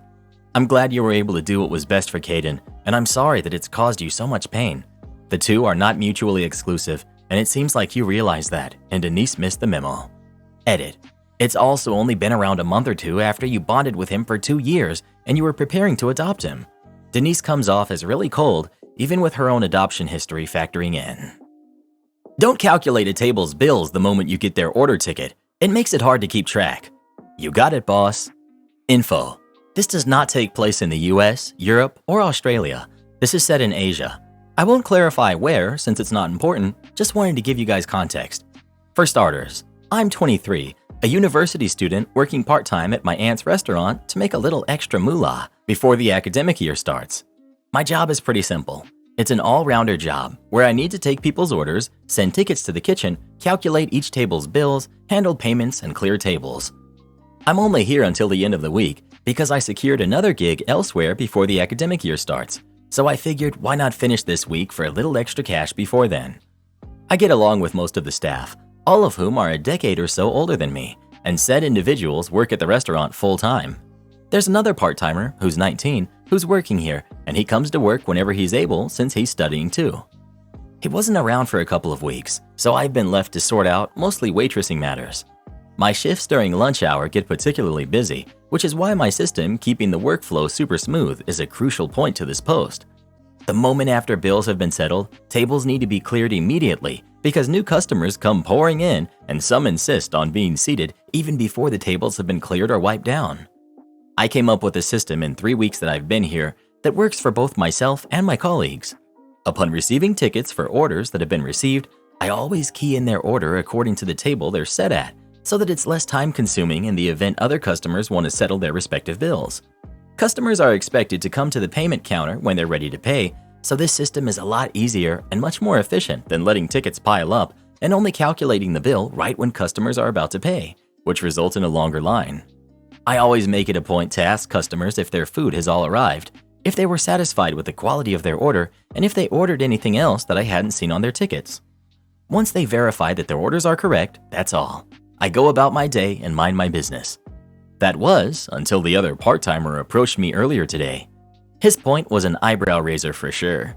I'm not the type of person to pick fights or argue, so since he was so insistent that my way of doing things was making it difficult for him to keep track of additional orders at each table, I decided to just let him have at it since he was so happy to tell me how to do my job.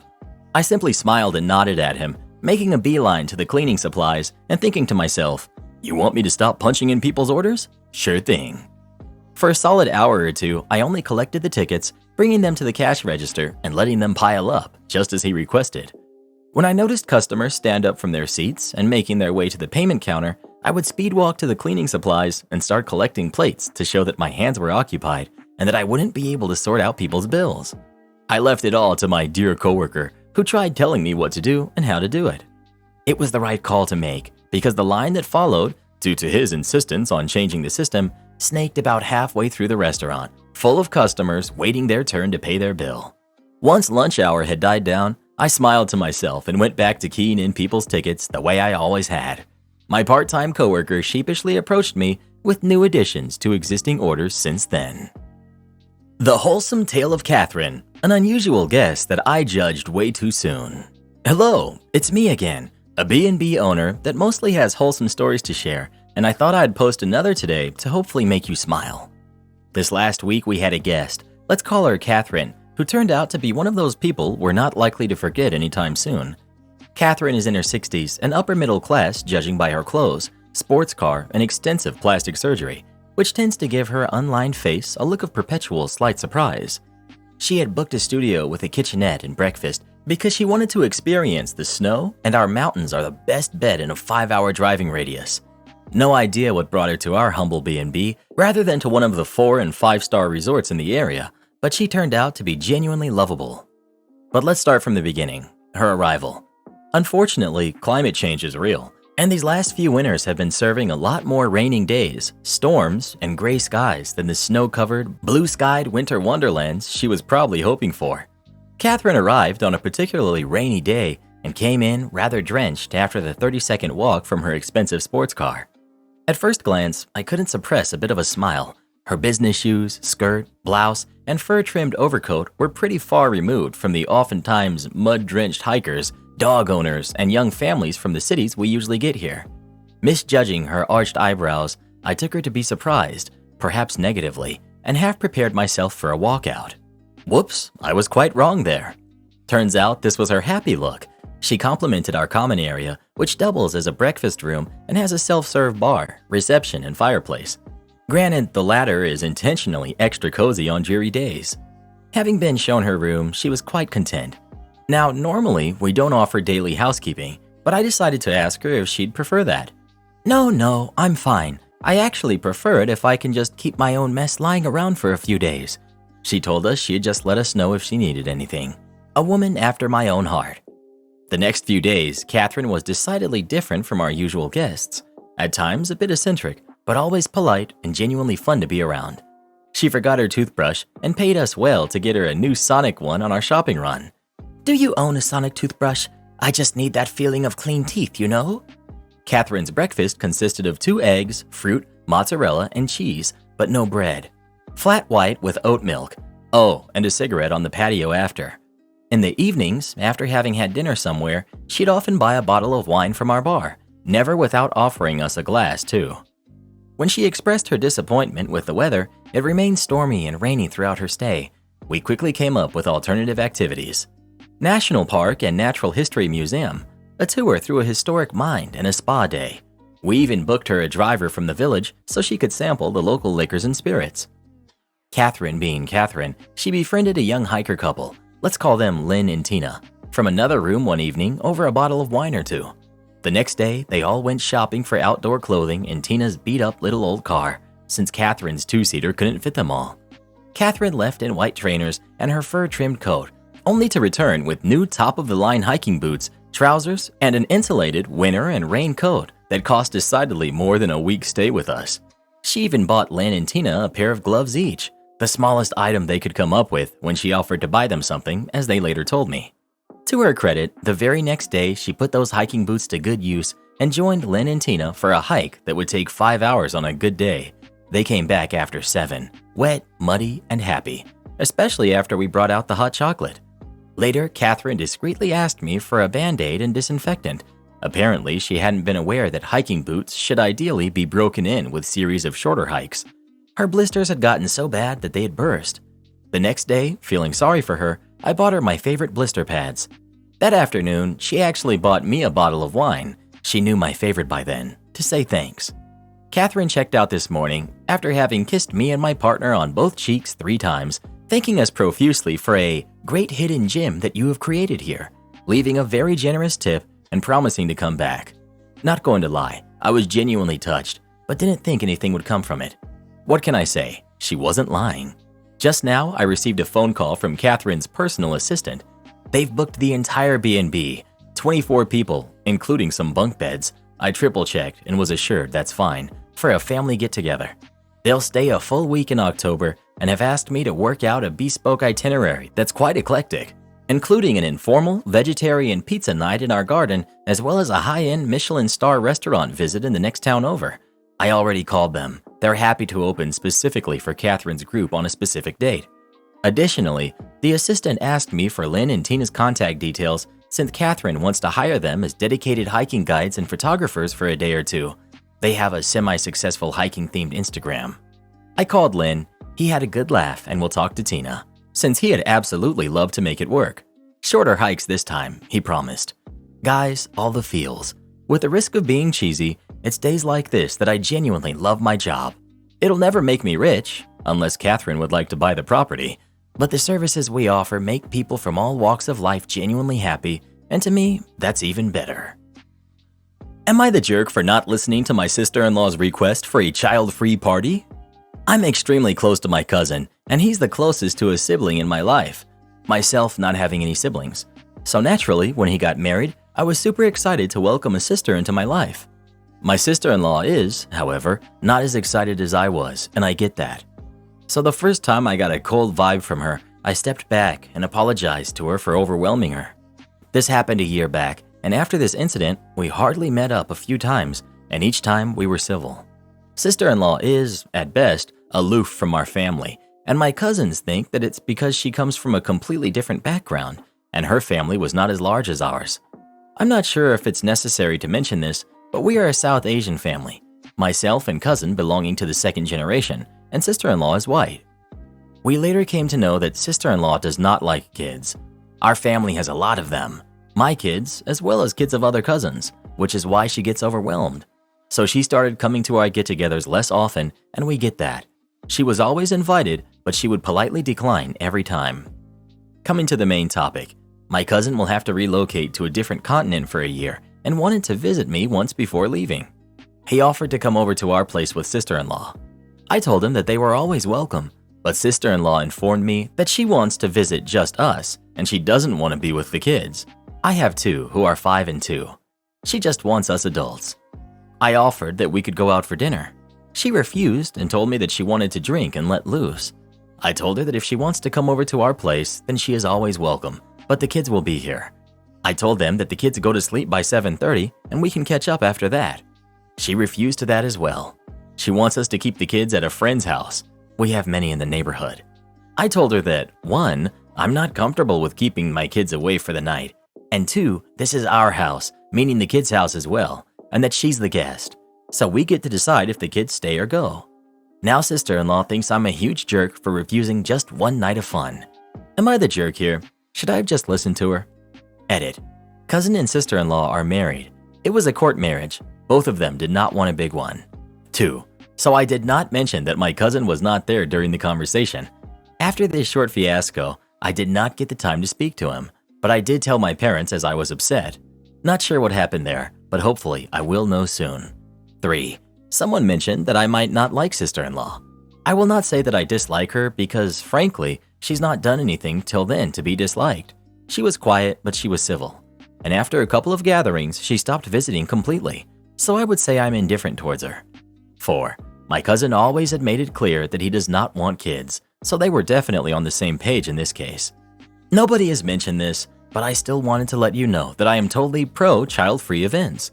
Or I am and will always stand by someone who decides not to have kids. These are completely personal decisions and I respect them. I've seen marriages fall apart because of one incorrect decision of having kids when the couples were not ready. I know how serious a decision this is. I fully support people who do not want to have kids, and I also think it's completely fine to dislike them altogether. A personal choice that I fully respect. Not the jerk. Them being in their beds and asleep is an issue? What kind of nonsense is this? Maybe she really doesn't want to see you guys before the trip and this is an excuse. She can say to her husband now, "See, they won't even accommodate one simple request."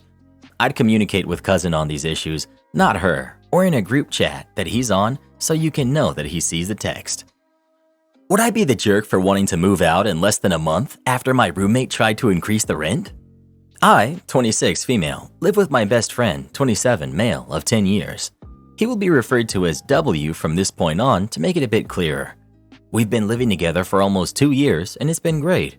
We get along and only have had a few arguments, which I feel is normal, but nothing outrageous until a few days ago. A couple months ago, W asked me how I felt about having a third roommate. I gave him a clear answer of no. I'm not comfortable with that for a couple of reasons, as we only have one bathroom and this other roommate would be male. I'm currently in the tiniest bedroom and said third roommate would get the biggest. W understood my point and even offered me the biggest room. Now fast forward to a couple days ago. W brings up third roommate again, but this time it's not a discussion. He says, "I talked to third roommate and he seems serious, so I don't know when I'll have him move in." I ask right away, "So this isn't an if, it's a when now?" W says yes. I was already thinking about how could he do that without discussing it with me first. We both pay bills directly down the middle, and I had just as much right to have a valid input on these things, but he just made that decision alone. Fine. Financial troubles suck, and if this would ease some, then I can deal with being a bit uncomfortable. There was also the bonus of having rent and bills split 3 ways, so that's a plus. The following day, I mentioned to W about moving my stuff upstairs. W begins to explain that whoever moves upstairs is getting charged $100 extra because the space is bigger. The rent is $730. Split, that's $365. So I say, that means I would have to pay basically what I'm paying now? W responds with, no, you would have to pay $465. I ask W how much I would have to pay if I just stayed in my current room, and W says I would still have to pay $365. I go to say that's unfair and that they already said I can move upstairs. W responds with, I can't change my mind? W starts to yell at me, saying they do everything from washing the dishes, shoveling snow, and taking out the trash, and that I just sit on my butt all day. He says that life isn't fair, or that, that's life, get over it, and that the world doesn't revolve around me. A little context, we both believe that if you make the mess, you clean it up. I absolutely never wash the dishes because I do not cook or use the dishes. If I'm not ordering takeout, I buy paper plates, forks, bowls, spoons, etc. because of this exact reason. If I use a dish, I wash it right away, always. When W cooks, he uses every single dish he can, as well as getting the kitchen as dirty as humanly possible. W told me not to shovel the snow because of my known back problems. I absolutely do slack on the trash, and I admitted that and apologized for that. I decided to move out in 15 days or less. I don't plan on telling him, but I'm not gonna hide it either. Would I be the jerk? So he's moving in a third person to decrease his cost, but not yours? Not the jerk. And I'd be sure that your mail is immediately forwarded to a P.O. box until you know your future address. No, if you can leave, do it. W is over here making big household decisions and expecting you to just suck it up and go along. If you aren't happy, you can leave, and roommate number 3 can become roommate number 2. If he says anything about it, you can say you changed your mind. Not the jerk. Not the jerk. OP, the first thing you need to do is notify your landlord, your stepfather in this case, that a third person might be moving in and you aren't happy about the situation and might move out. Any tenant that wants to move another housemate in needs to notify their landlord first. Am I the jerk for telling my husband I want his sisters to move out? Please let me know if I'm in the wrong, because my husband just made me feel like I was being too emotional about the situation. My husband and I built a house a few years ago with extra bedrooms, thinking it would be great to host family. Now, a few years later, 2 of his siblings live with us. For context purposes, the older one pays us rent, but the younger one only contributes very little, utility contribution, because they're in school and we wanted to help them save money. On to the issue. I find myself carrying the burden of managing the household for everyone. I'm also a mom and I work full-time, so the load is already heavy. The older sibling has not contributed to any form of cleaning of the home or doing any chores since they moved in. I can count on one hand how many times they've made dinner for the household. Cleaning the bathroom? Nope. Dishes? Nope. Eating our food? Of course. There's more, but I guess it didn't bother me as much until the second sibling moved in and acts identical to the first sibling, meaning double the work. Today I spent hours cleaning out the pantry and fridge, throwing away expired junk and brand new bags of Costco-sized food. I just couldn't believe the amount of work I did today just in the kitchen, while also taking care of my sick kid and all the things that come with that. I was exhausted, to be frank, but not just from today. It seems like everything just piles up. I really want them gone. It's been too many months of living like this and too many talks and reminders to each of them separately with no changes. When my husband got home tonight, I just unloaded on him. My emotions were high. I was very upset and hurt, crying, etc. And he basically told me to stop acting like this. This shouldn't consume my thoughts, and we don't have to address it now, and he didn't understand why I was so upset. I just wanted to vent about the mental load of managing so many tasks for so many people, and he didn't want to hear anything about me being overwhelmed. It's really hurtful to me to not be able to express myself without being shut down immediately. He didn't want to talk about resolution or what we should do. Literally anything I brought up was responded to with, "You keep going on about this." I don't even know how to respond to that. I mean, yeah, I'm uncomfortable in my own home and I'm exhausted and crap needs to change. but it doesn't have to change tonight. Am I really blowing this out of proportion? Am I the jerk? Please help me. Not the jerk, but your main issue here is your marriage. How come you're doing all of this and your husband isn't? You should kick the 3 siblings out or take your kid and go on a long vacation. Not the jerk. Move out for a week or a month and let them deal with the household without you. They won't learn if you keep cleaning up after them. Karen threatens me with child support. I laugh in her face. The title makes me sound like the biggest jerk in the world, but hear me out. I, 35 male, have 4 kids. My youngest is 6 and my oldest is 14, all to my ex-wife Clara. I have 2 girls and 2 twin boys who are 10. I love my kids more than life. I work full-time, so my kids live with my ex, although sometimes they will come to my house after school and I will drop them off the next morning on my way to work. My kids come to my house almost every weekend, except for when they stay at grandparents' or friends' houses. My ex doesn't have a very good job. She's a cashier, and her boyfriend works at KFC. I know money is tight for them, so I often send the kids home with snacks for school. I buy them most of their clothes and a lot of extra things that they want, like jewelry, phones, PlayStations, etc. Well, the other day, Clara called me asking if we could meet up for lunch. As soon as I got there, she got straight to the point, saying she expected $500 in child support every week or she's taking me to court. I laughed at her and she called me an arrogant deadbeat and walked out. Although I do have a good paying job and I could pay her, it's the principle of it. If she had just told me that the money was tight, I would have said of course and chipped in. But seeing as she demanded it, I don't want to. My eldest daughter is asking me to because she doesn't want her mom to make sure I don't see my kids anymore. But to be honest, I don't think she stands a chance in court. My parents and sister told me I am a huge jerk for not only freaking out my daughter, but not paying Clara when she needs it the most. So, am I the jerk? Update. These comments are making some good points, but I'm awfully confused now. I've never thought about why there was never a plan in place.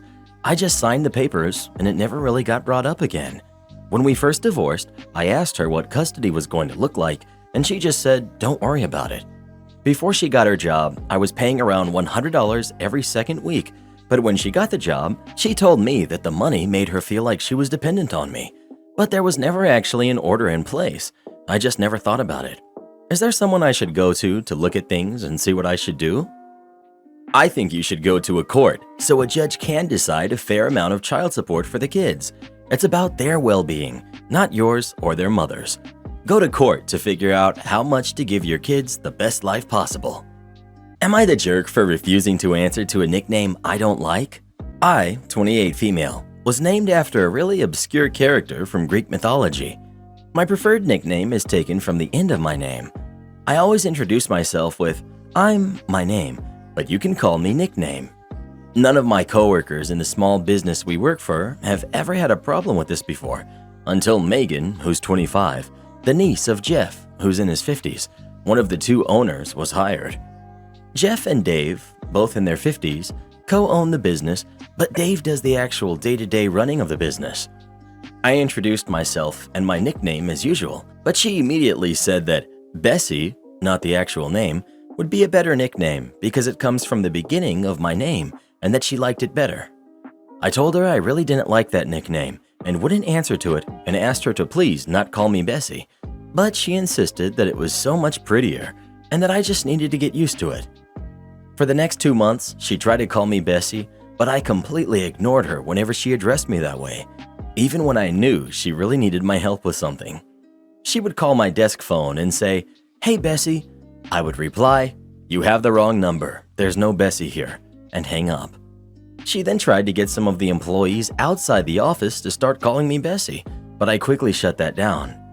I usually finish my work early and help them with a lot of tedious little things that aren't part of my job description and threatened to stop helping them unless she used my preferred nickname.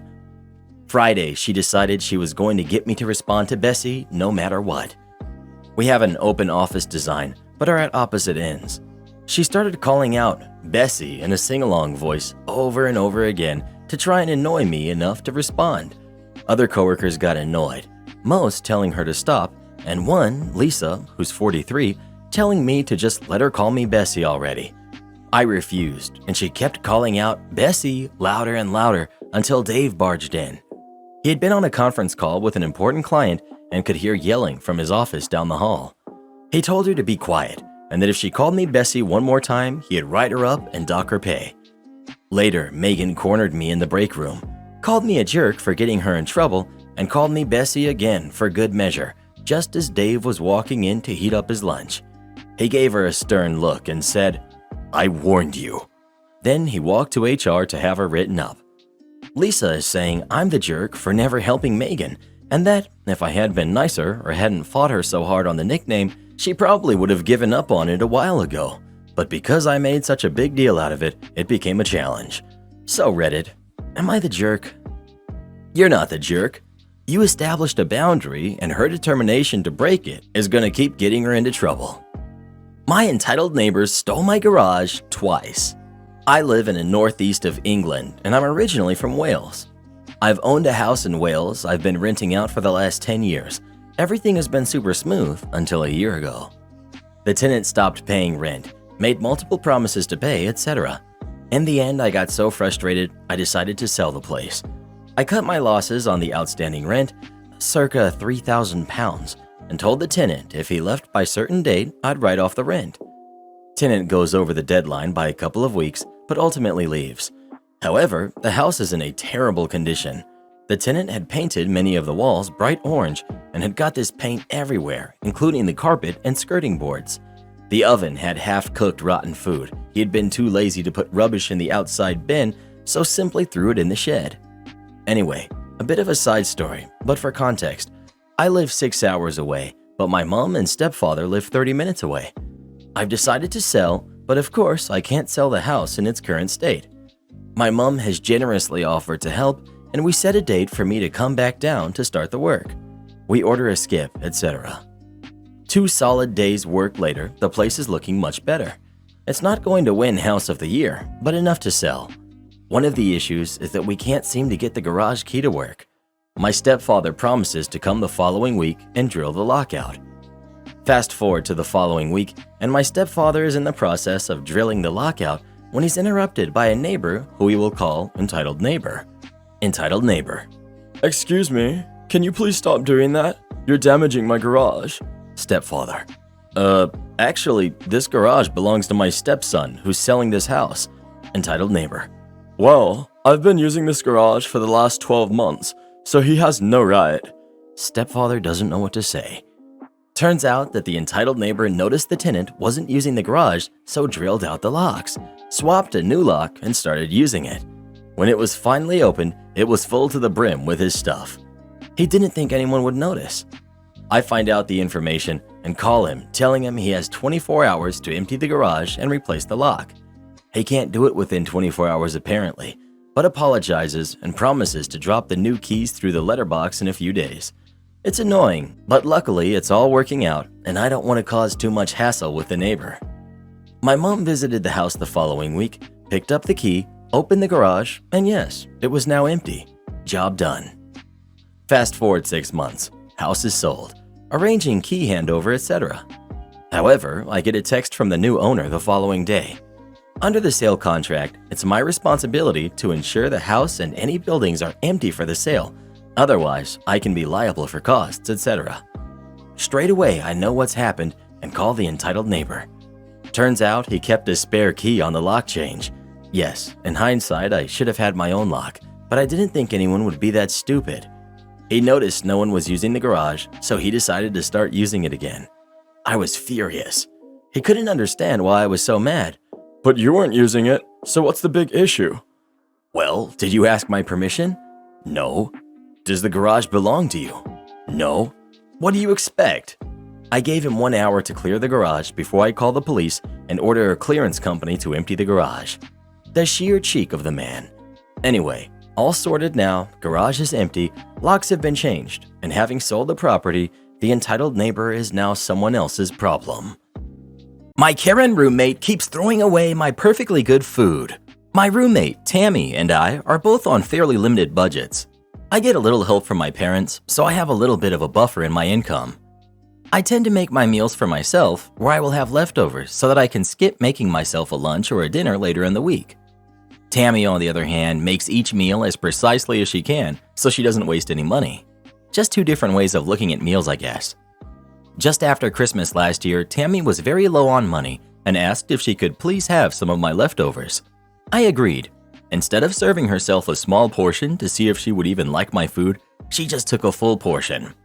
She ate about a quarter of what she took and then she threw the rest in the trash. I didn't say anything at the time. Almost the exact same thing happened 2 weeks ago. This time, I asked her to please just try a little before she took a full portion. She said she was really hungry. Almost an entire meal in the trash again. 2 nights ago, she asked for my spaghetti. I said no. It isn't really going to affect me for her to throw away a meal, but it means she's wasting not just my money I spent on the food, but also my time I spent getting the ingredients and preparing it.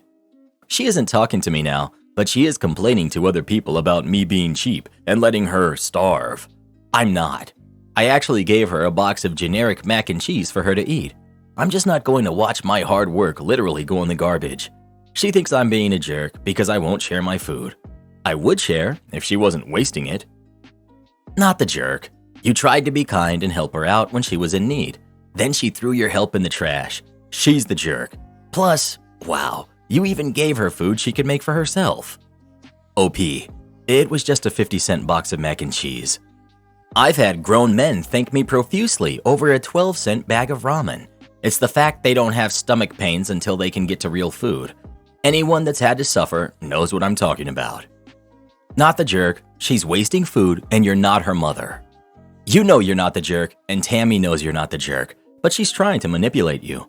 By trying your food and then rejecting it, she's suggesting that you should offer her something else. What she wants is for you to start making what she prefers for the win. You buy it, prepare it, and she gets the food she likes, plus you paying for it. Make the food she doesn't like and eat your own leftovers. She's not gonna starve. Am I the jerk for telling someone they're selfish for asking a 22-year-old to adopt their kid? I'm 22, female. My boyfriend, Malcolm, who's 22, has a half-sister, Elena, who's 12. They have the same dad, and dad's not involved in their lives. Their moms became close friends, and they were raised seeing one another. Malcolm's mom moved abroad a couple of years ago. Elena's mom, Sandra, was diagnosed with cancer last year. She went through treatment, but it's still been determined that there's nothing they can do but make her comfortable. Sandra will pass sometime later this year. She has no family. Malcolm has spent a lot of time helping care for Elena, driving her to school, making her meals, etc. Recently, Malcolm set me down. He said that Sandra asked to speak to him. She said she understood if the answer was no, but asked for him to take on custody of Elena sooner rather than later. That way she could adjust to him being her guardian before she passes. Malcolm would move in with them. Sandra had a sizable life insurance policy and an account to help him care for Elena. To my surprise, he agreed to all of this without even consulting me. I pointed this out, and he said, "We've only been together for 6 months." I asked, didn't he feel too young for all of this? He sort of said he did, but he'd do it for Elena. Without further discussion, he subleased his apartment and moved in with Sandra and Elena. Saturday, I stopped by to pick up Malcolm for lunch. He hadn't returned from work yet, so I was waiting with Sandra. We were making small talk. She mentioned how grateful she was for Malcolm and that he was a sweet boy. I asked if he was really her only option. I mentioned his mom. Sandra said Elena is losing enough. She doesn't want to force her to move abroad on top of everything. She also doesn't feel right asking Malcolm's mom to move back. I said I found the whole thing a little selfish. Malcolm is only 22. He shouldn't be tied down raising a kid. Sandra got defensive and said she wished she didn't have to ask him. Plus, he said yes. I asked, what else was he supposed to say? Sandra told me I was upsetting her and asked me to leave. Malcolm called me later screaming at me. He said that I really upset Sandra. I said I was trying to defend him and point out options she may not have thought of. Malcolm told me to butt out and to get on board with this or walk away. He hasn't spoken to me since. I saw Elena at the mall on Sunday and she just ignored me. My mom told me I messed up big time.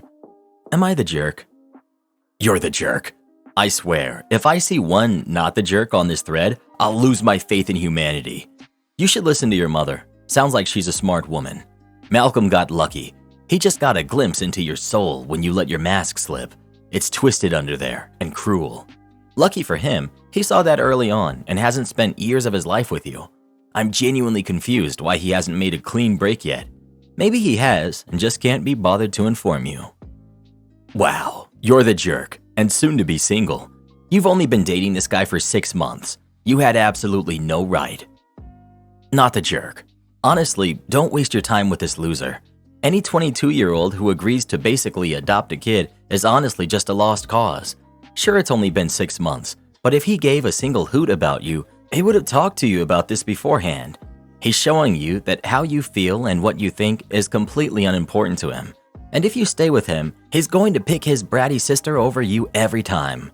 Let this sucker go and find a real man who will respect you like the queen you are.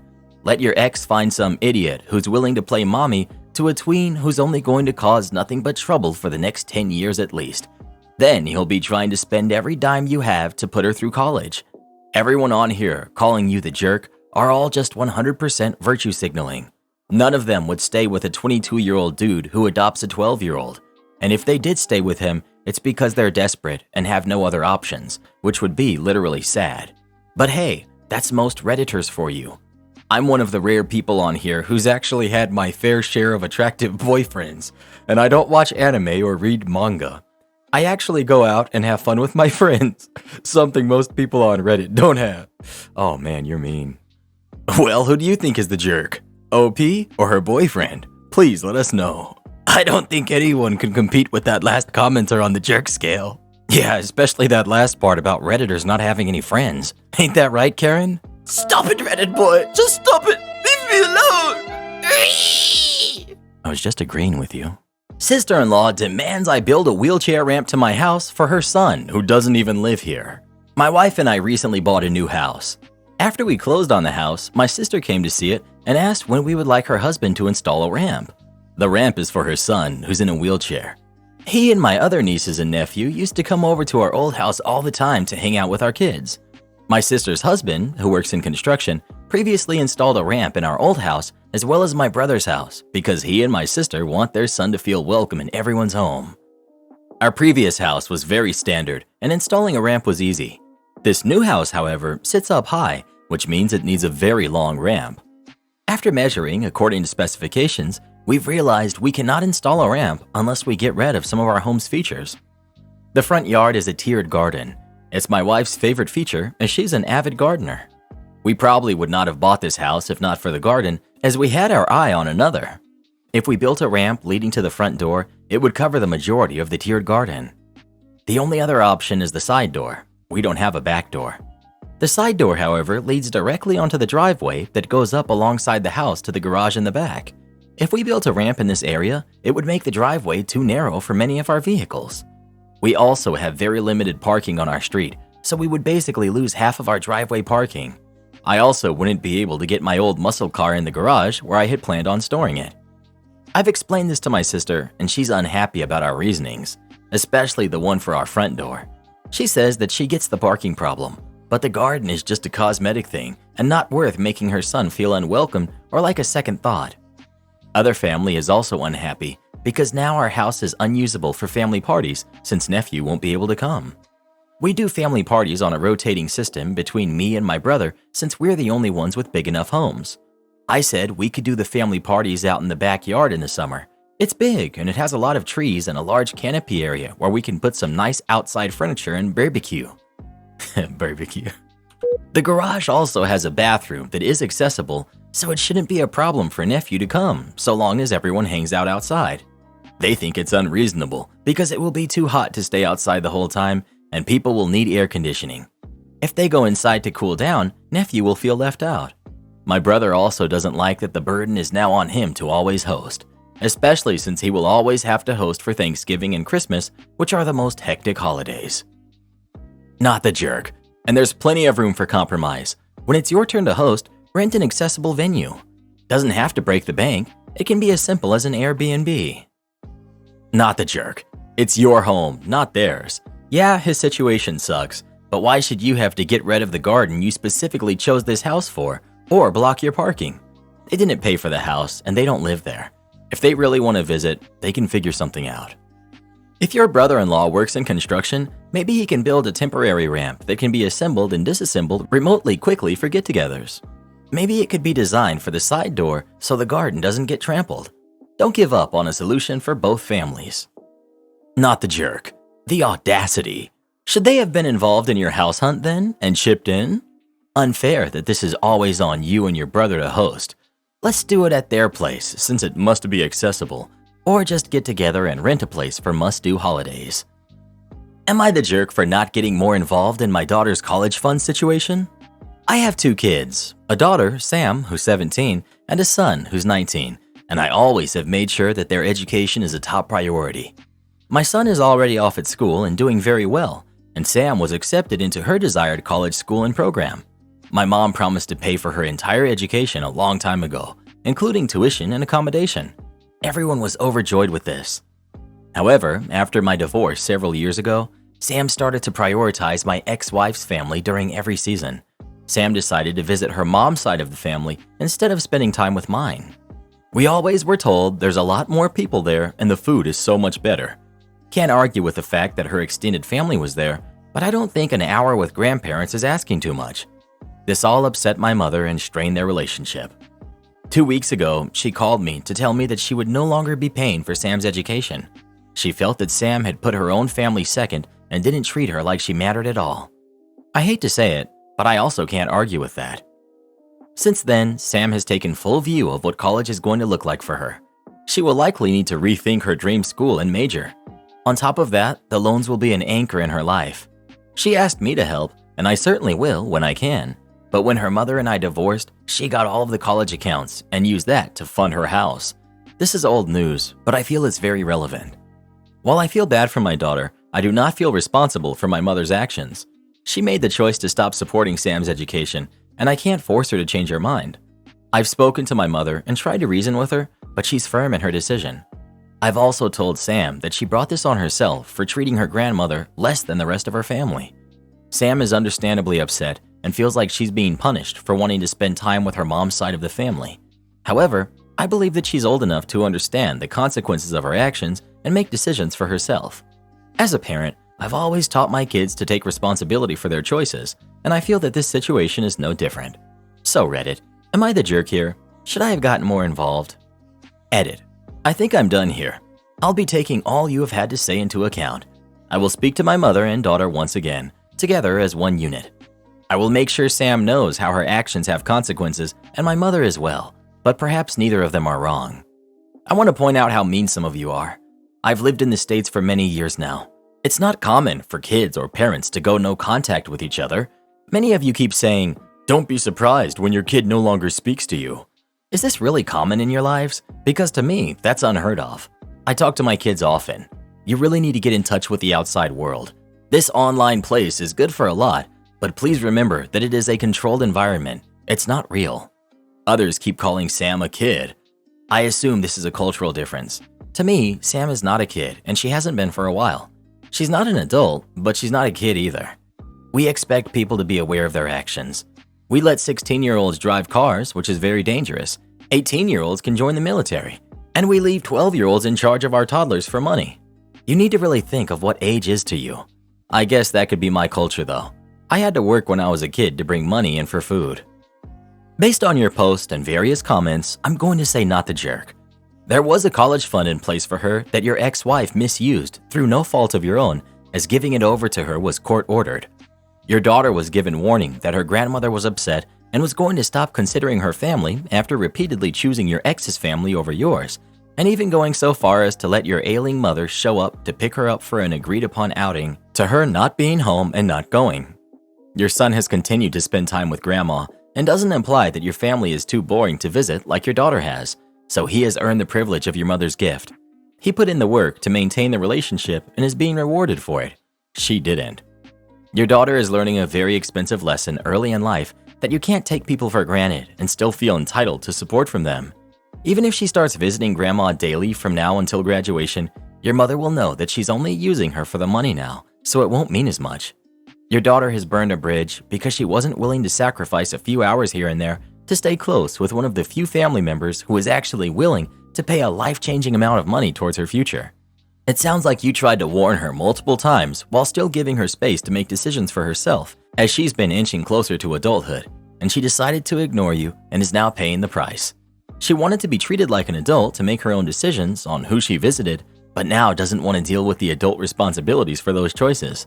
At this point, she needs to be asking her mother about the college fund she got in the divorce and how she plans to make up for it being gone now. Honestly, your mom sounds super toxic, getting so offended over the fact that a kid is spending more time at her other family's house that she's going against her promise to punish the kid. While there may not be much you can do about it, your mother being financially manipulative could be one reason your daughter is pulled away. Don't be expecting to have a great relationship with Sam going forward or for her to ever forgive her grandmother. It sounds like it's not spending more time. She spends every holiday with the other side of the family and even ghosted grandma on a planned outing. That's extremely rude. OMG, you ghosted me. Guess I'll just renege in my promise and possibly ruin your future. The idea that a 17-year-old, a teenager, should have the rug pulled out from under her last minute over this petty nonsense is baffling. It's not petty nonsense if you avoid all family gatherings and aren't present when grandma comes to pick you up for a planned outing. It's rude and disrespectful, especially when you're counting on grandma to pay for college. It's a very harsh lesson, but I don't blame grandma for getting fed up. The promise was reasonably contingent on having a grandparent-grandchild relationship. And if the grandkid chooses to not have that relationship, I don't think she's obliged to keep that promise. The daughter's future isn't ruined, but she's made her own path much harder.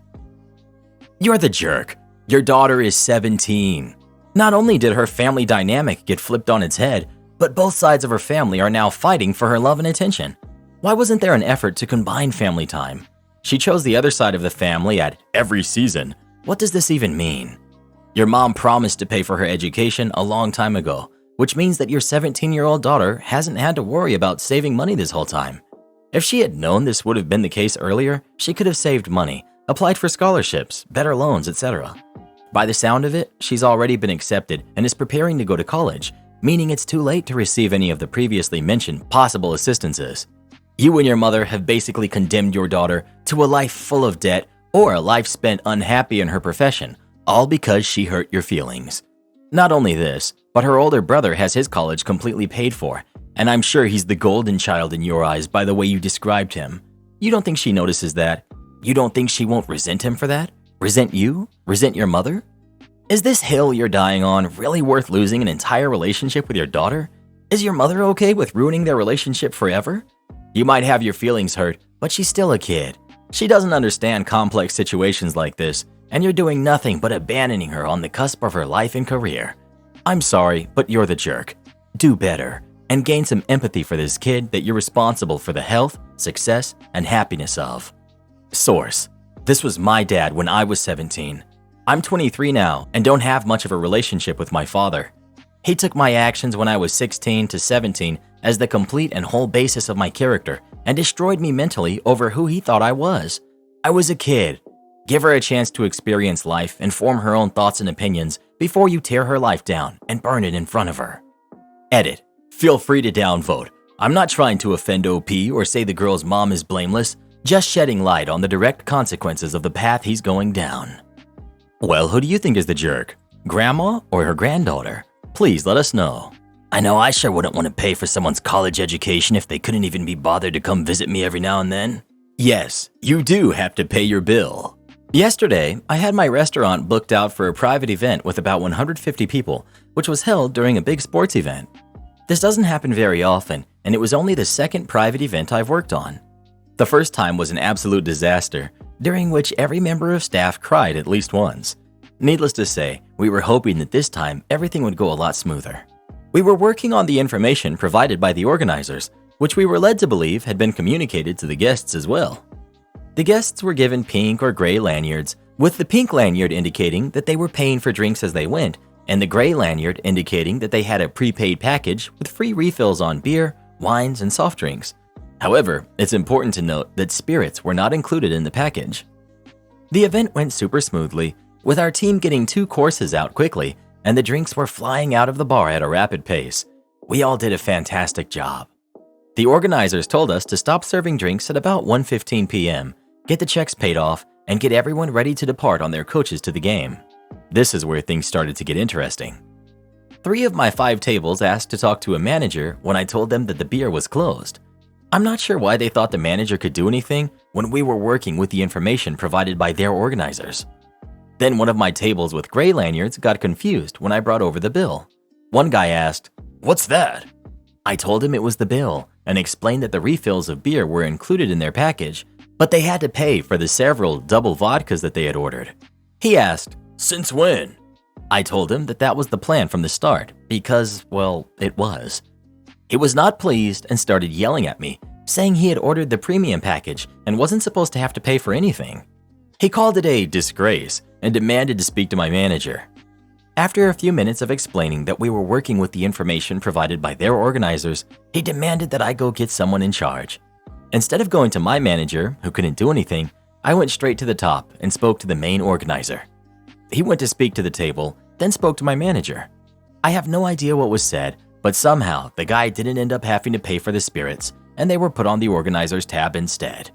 I understand the guy's perspective, but I'm not the person to be yelled at. In my opinion, it was a lack of organization and clarity on the organizer's part, not ours. Other than that, everything went well. I even received some decent tips, and we were told that we all did very well. I even got a special bottle of wine because I had managed to sell the most of a specific brand of beer we were pushing. However, that one guy did put a bit of a damper on things. Make sure his store is the first one you deliver to. Consider it done.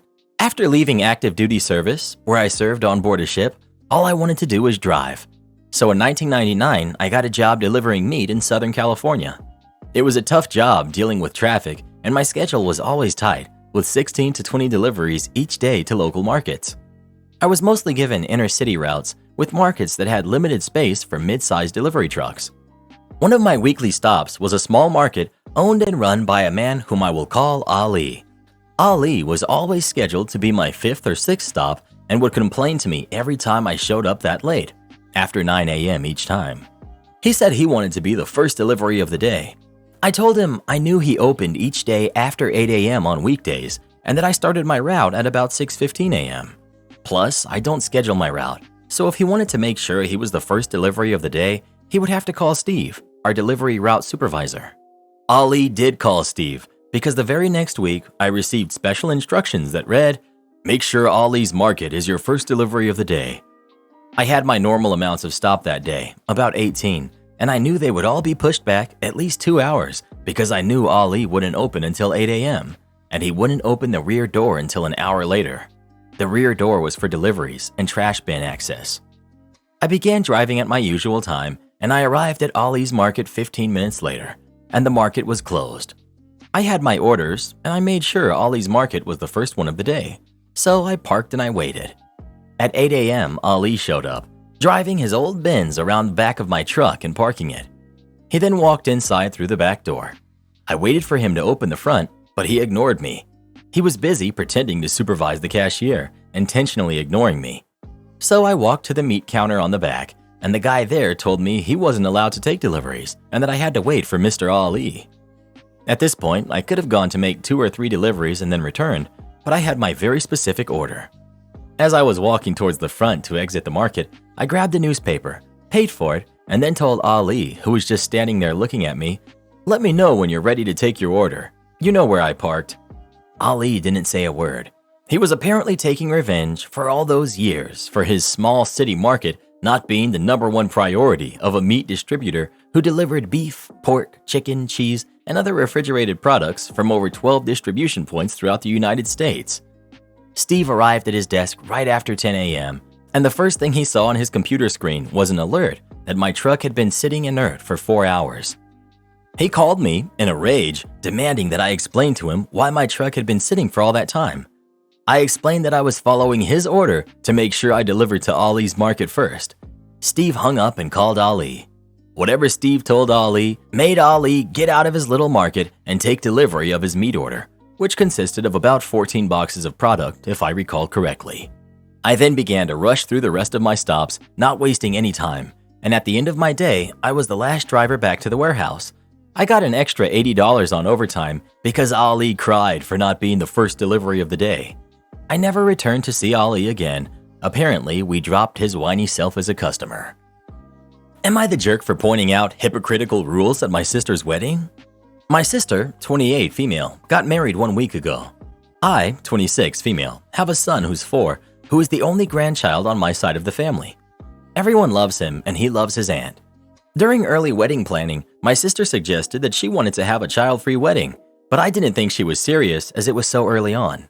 Then when the invitations came out, I saw on the frequently asked questions page that this was, in fact, a child-free wedding. I talked to our mother about it and how I was shocked, but she stayed neutral and I didn't talk to anyone else about it. Now, I'm not one to start fights, so I obliged and found a babysitter. I was a bit upset, but I still tried to be supportive. The wedding day comes and my fiance and I take our seats and wait for the ceremony to start. While waiting, I see my cousin sit behind us with her 3-year-old daughter. I was shocked. It was made very clear to everyone about the no kids rule, so I was sure that my family, who adores my sister, would tell my cousin something. Instead, everyone said hi to them and talked about how cute their kid was. I was appalled and knew my sister would be upset. At the reception, I went up to my mom and asked her what she thought of my cousin bringing her kid. My mom said that it didn't matter that much and that we all should just let it go, but I was furious. How was this fair at all? At one point during the wedding, my cousin, sister, and I went to go take a photo at the photo booth area. After the photo, I turned to my cousin and jokingly said, "I guess child-free wedding means different things to different people." My cousin was shocked and looked at my sister, and my sister told me to knock it off and that everything was fine. I told her, why should I? I followed the rules and left my son at home. My sister told me to calm down, and I told her I was calm, just confused. I guess we drew attention from some of the other guests, and my mother came over and pulled me aside. She told me to stop causing a scene, and I said I'm not causing a scene, but simply asking why different rules apply to different people. My sister came over and told me to stop and that I was ruining her special day. I couldn't believe it. My fiance and I left because I could not stand to be in the same room as my sister then. Ever since the wedding, my mom has been telling me to apologize. I keep telling her that my sister should apologize to me. I haven't spoken to my sister since, and I don't plan on it until I get an apology. Am I the jerk? Edit. People keep saying that I should not have brought this up at the wedding, but when should I have brought it up? It seems worse to bring it up after the fact, doesn't it? Edit 2. Just to be clear, I originally wasn't mad at my sister. I was upset at my cousin and slightly upset at my family for not saying anything when they saw her kid. I didn't want a fight to happen, just for them to hold her accountable. However, I got upset at my sister when she got mad at me for bringing it up. I feel like I deserved to let my cousin know how I really felt, and I wanted my sister's support since I followed the rules. You want an apology because you weren't special enough at her wedding. If the bride didn't want to confront the cousin, you had absolutely no business saying anything, jokingly or not. Hint, you weren't joking. This is evident by the hissy fit that you are still throwing. You're the jerk. You're the jerk. Your poor sister already had to deal with one guest ignoring her wishes and probably decided to just let it go and focus on enjoying her wedding day. I'm guessing the last thing she wanted to deal with was confronting your rude cousin and kick out a 3-year-old. There weren't different rules for different people. Your cousin just decided to ignore the rules, and your sister decided to make the best of an annoying situation. Instead of being empathetic and following your sister's lead, you decided to make it about you and your feelings and made a scene. You owe your sister and mom an apology. You're the jerk. Someone else broke the rules. You got upset and created a scene because you didn't also get to break the rules. None of that is on your sister. Karen ruined my son's car. I'm pressing charges. I'm 39, male, and my son, 17, Bryce, dated our neighbor Lana, who's 17, for a year. They broke up mid-January for reasons I don't know. I won't sugarcoat this. I never liked Lana. She always seemed a little unhinged, controlling and aggressive. She's always demanding Bryce's attention, and there were quite a few times when she showed up to our house out of nowhere, whether it was 7 a.m. or 11 p.m., because Bryce wasn't answering his phone, screaming and calling him a cheater when it wasn't even like that. The thought of our son being mistreated by his girlfriend made us worry so much. My wife and I tried to talk him out of that relationship. We said how it wasn't normal nor healthy. We didn't want to force the breakup because we feared Lana would lash out to him, so we tried to do it in a sneaky way. We don't know if it worked, but they ended up breaking up. He said that after he broke up with her, Lana didn't contact him, which was weird because he was expecting her to go nuts. But I told him that if fate didn't care, he better not tease it. Now, the problem is that we bought my son a car for Christmas. Nothing fancy, but enough to get him to school, his job, and eventually college. He parks it in our driveway outside our home.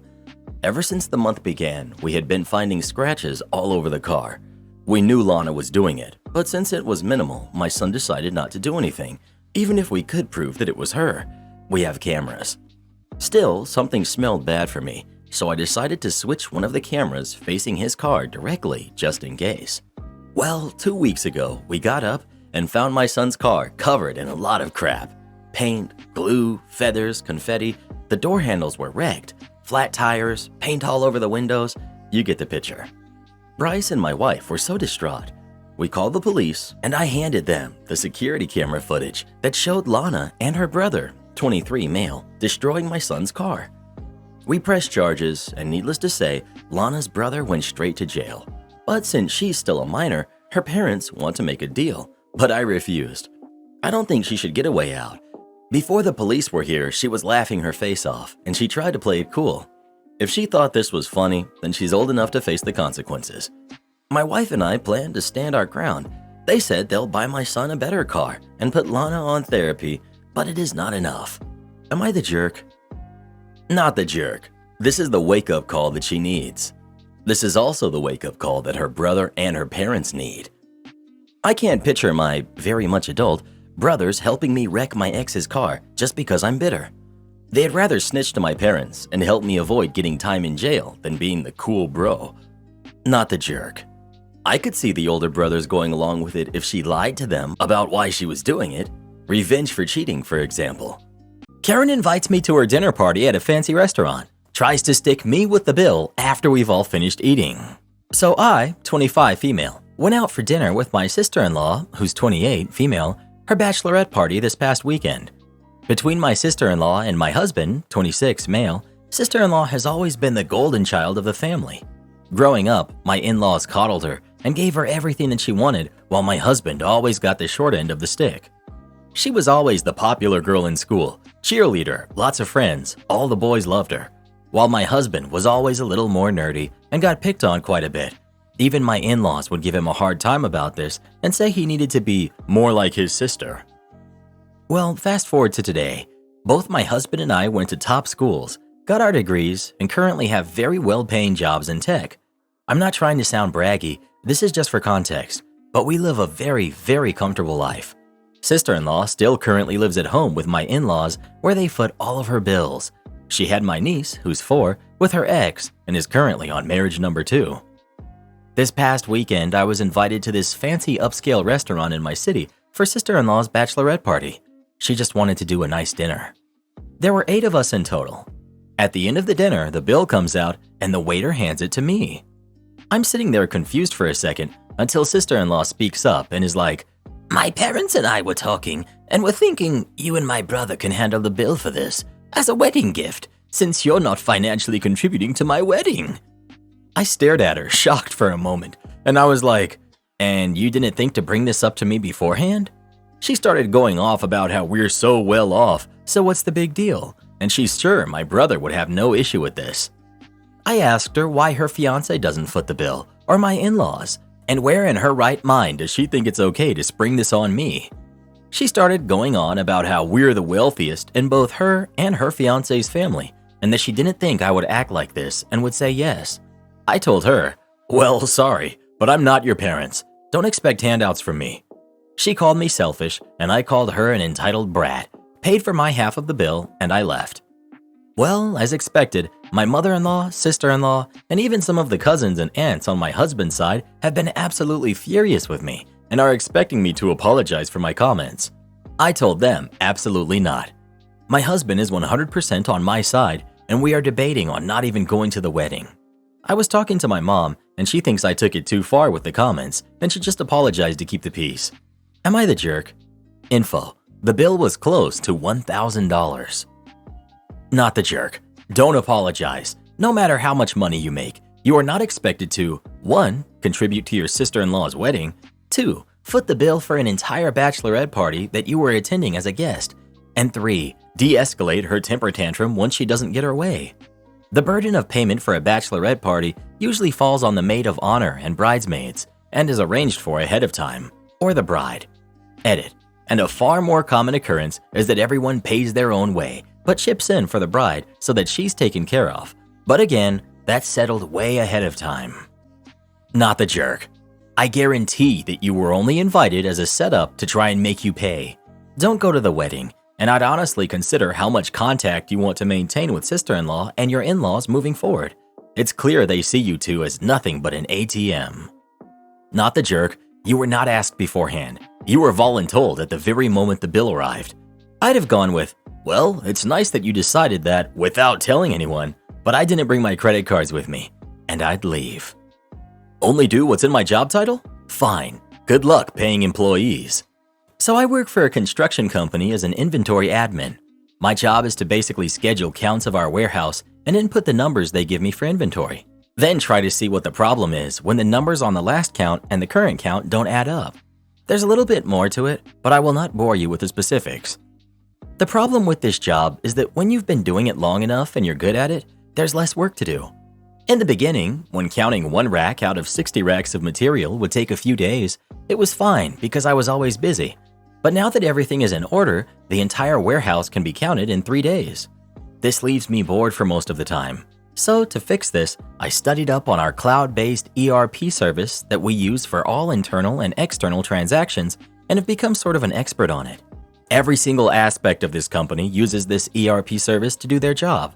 Timesheets, HR, payroll, accounting, scheduling, management, manufacturing, everything. It all runs through this ERP service. So it's very important that this service is up and running perfectly 24/7. I became so proficient in this service that our VP decided to cut ties with our consultants of the ERP because I could do what they did, but better, quicker, and much more cheaper. For reference, we were paying these consultants $5,000 a month just to be on standby if we needed them for some sort of problem that could arise from using this ERP, and had to dish out more money to fix those problems depending on how many hours of their own time was spent on fixing them. Not sure their exact rate, but it was something like $200 an hour, and they took weeks to fix anything, while I could fix the problem in time for my daily afternoon break. I never got an official job title or raise of any kind for being an expert on this service. The company just saw me being able to do it and let me fix things that happened so that they no longer needed this outside help. I wasn't too upset because it gave me something to do, so I was glad to help the company save money, even if none of that money fell my way. Skip ahead a few months. We now have a new warehouse manager, and someone in the warehouse messes something up in inventory by sending a bunch of materials to the wrong job with no records of it being shipped. We're talking $500,000 mess up here. In the same day, our ERP had an update that caused a bunch of bugs with our accounting department.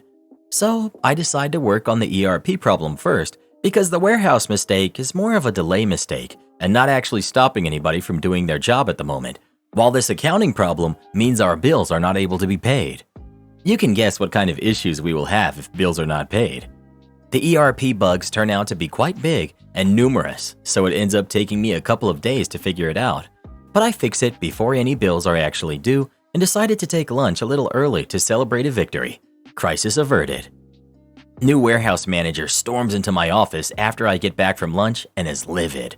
Apparently, the bosses were pinning the blame on him for the warehouse mistake. And considering he's the one who oversees shipments and personnel in the warehouse, the blame is rightfully placed. He stays laying into me, asking why I haven't fixed the problem yet, yelling and screaming like a kid. I tried explaining that I was fixing an ERP issue and have not had time to look at the warehouse problem yet. He gets even more angry and notes that it's funny how I have time to take early lunches but not do my job. That started to tick me off, but I held my tongue and I kept calm about the situation. He then ordered me to only do what is in my job title and to leave the ERP BS to the people competent enough to handle it, as he put it.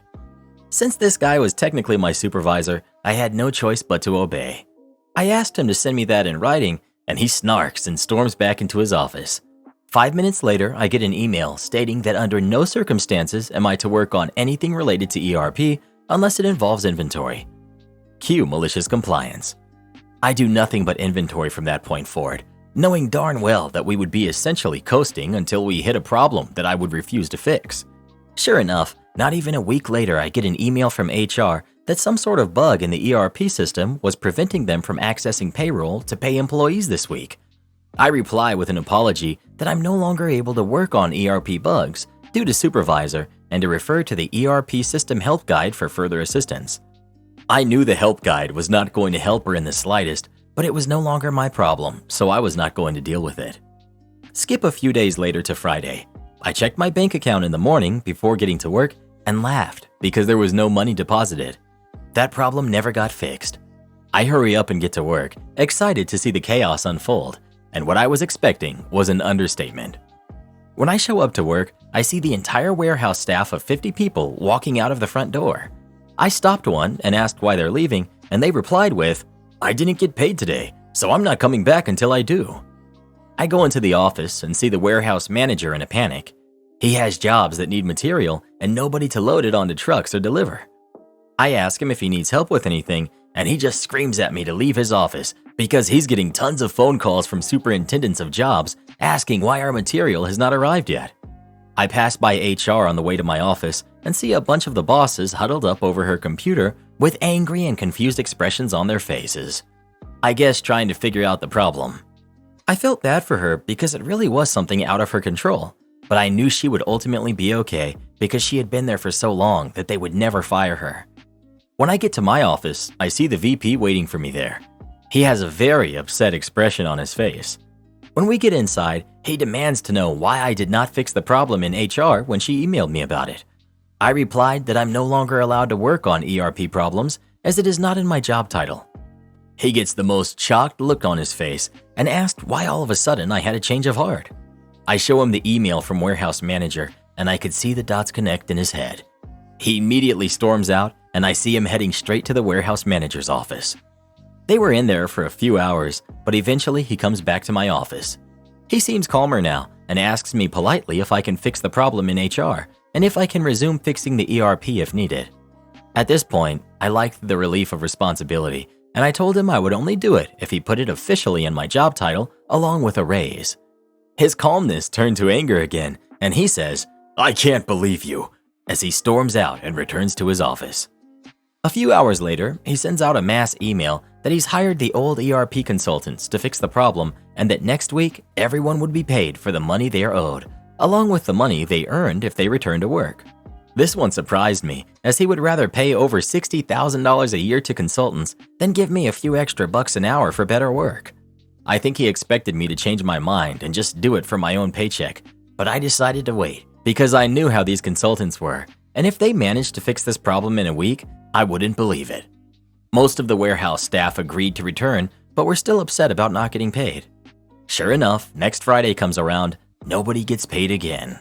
At this point, it's becoming a real problem, and the entire staff is becoming agitated. They have bills to pay. I even heard a bunch of the warehouse talking about some competitors nearby they could go work for. At this point, I even considered just fixing the problem because the warehouse didn't deserve to be treated like that due to poor management. Maybe I am the jerk here for this, but I'm severely underpaid and can barely afford my apartment. There's no reason I should do extra work for free. That same day, the VP returns to my office and hands me papers. These papers said that I would be promoted to a newly created position that dealt with inventory and ERP upkeep. It would be its own department, and he would be my direct supervisor. Also came with a hefty raise. All I had to do was sign and agree. I looked up at him after reading the paper, and he had the saddest look on his face. "Please just sign it. The consultant said it would take them weeks to get around to fixing it due to the high volume of clients they've taken on, and we can't keep skipping paychecks." I happily signed it and immediately got to work on the HR issue. Managed to even fix it that same day. It was just a simple problem with the permissions of HR and payroll in the ERP due to the update. Am I the jerk for wearing a wedding dress at a wedding? So my friend, 20, female, and I, 19, male, have been friends for a few years, and she recently got engaged. A week ago, I got a DM from her for a small costume party she was hosting as a celebration for her getting engaged. I asked if there was a theme, and she said there wasn't. I'm a cosplayer, so I had a lot of choices. I didn't want to rock up in an anime cosplay, so I thought it would be funny to go to an engagement party as the corpse bride. I arrived at her house yesterday and everything seemed normal. A few people complimented my costume and I was having a lot of fun. After 10 minutes, my friend's fiance walked out in a black tuxedo and announced this was actually their wedding. Apparently, my friend saw a video of someone doing this and wanted to do the same. He asked us all to go to the backyard for the ceremony to begin. I went straight to him. I asked him if I should quickly go home and change my outfit and that I would get back before it started. He told me it was fine since I didn't know this was the wedding. I trusted him and followed everyone outside. They got married and everything seemed good. The reception was just in their house again, so everyone just walked back inside and picked up where they left off. I tried talking to my friend and celebrating with her, but she kept making excuses to not talk to me. I assumed it was just because she was tired from the big day and wanted some alone time. I didn't bother her after that, and the party soon ended. I got home, and half an hour passed when my phone started getting notifications. I checked it, and it was my friend texting me. She was going off on me and telling me how I ruined her wedding. I was really confused and asked her what I did. That only made her more angry. She told me it was basic knowledge not to wear a wedding dress to a wedding. I reminded her that I had no idea it was a wedding and that I asked her now husband if I should go and change, and he said no, it was fine. She didn't respond, but I got a text from her husband. He asked why I would tell her he said it was fine. I told him he said it was fine. Then he said how I should have changed anyways, and it's my fault that the two are now fighting over this.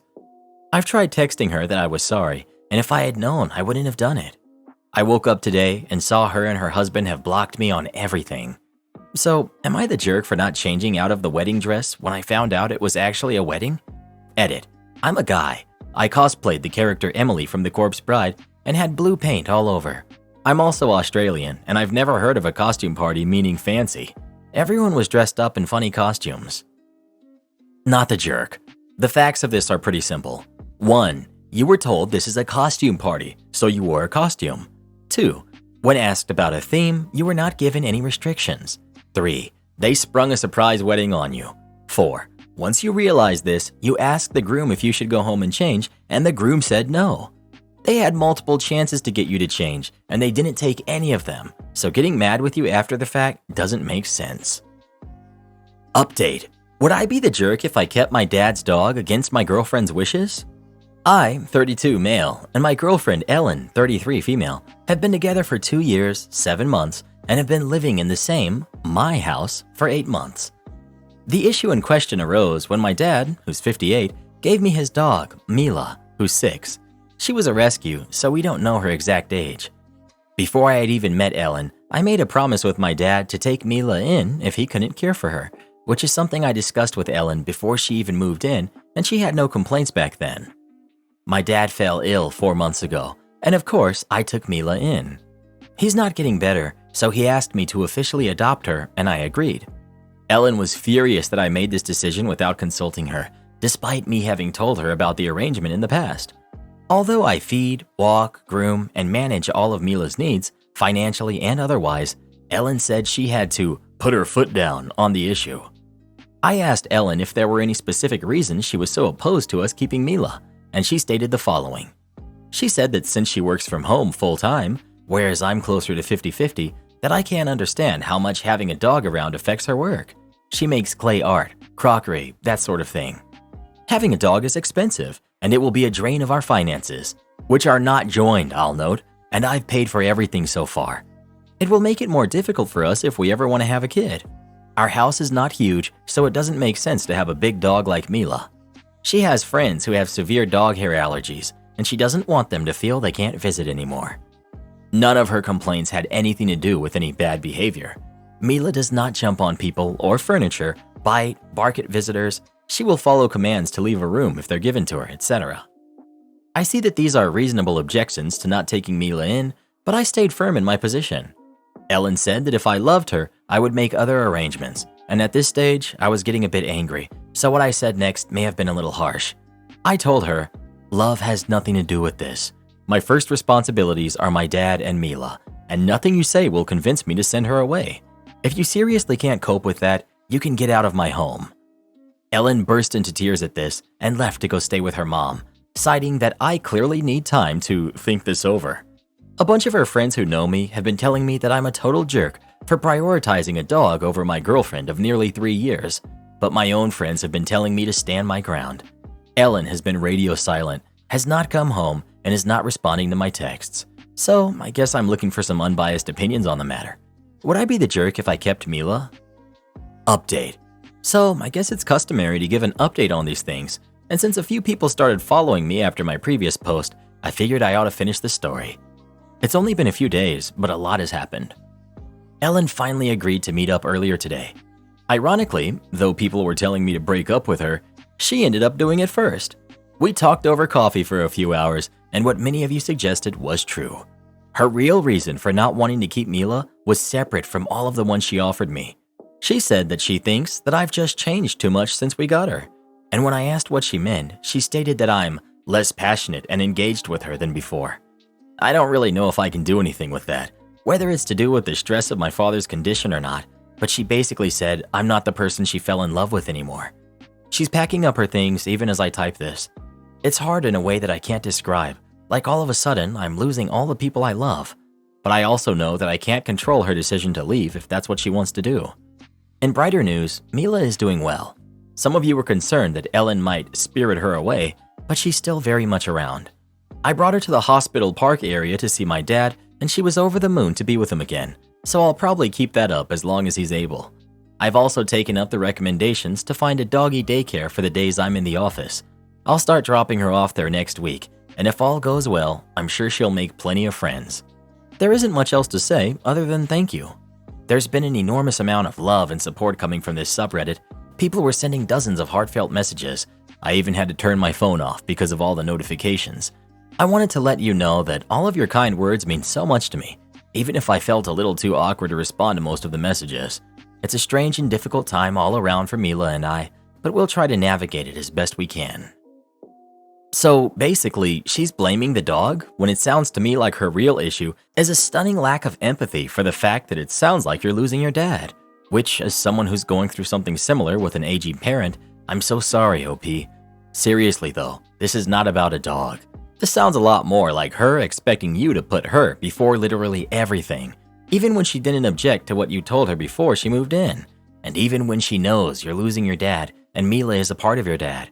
As much as it hurts right now, honestly, she's showing you who she is. She's showing you that she isn't up for any kind of flexibility when things get hard or sad. I know it's hard now, but in the end, think about things like having kids with her and so on. If she thinks the dog is disruptive and reduces direct engagement and passion, just wait until she has a kid. And no, becoming a parent doesn't mean that you are no longer an individual with wants and needs, but it does mean that you have to be flexible and willing to reprioritize at times. Am I the jerk for refusing to go to my niece's wedding after she attempted to sabotage mine? I'll be honest, my sister and I never had the best relationship.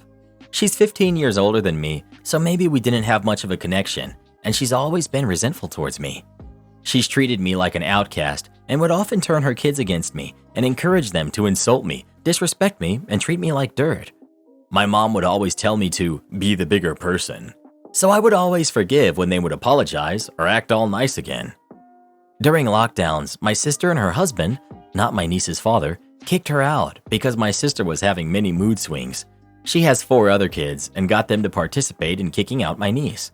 She called me and I quickly went to pick her up, and I met her on the curb with trash bags and with my sister refusing to open the door.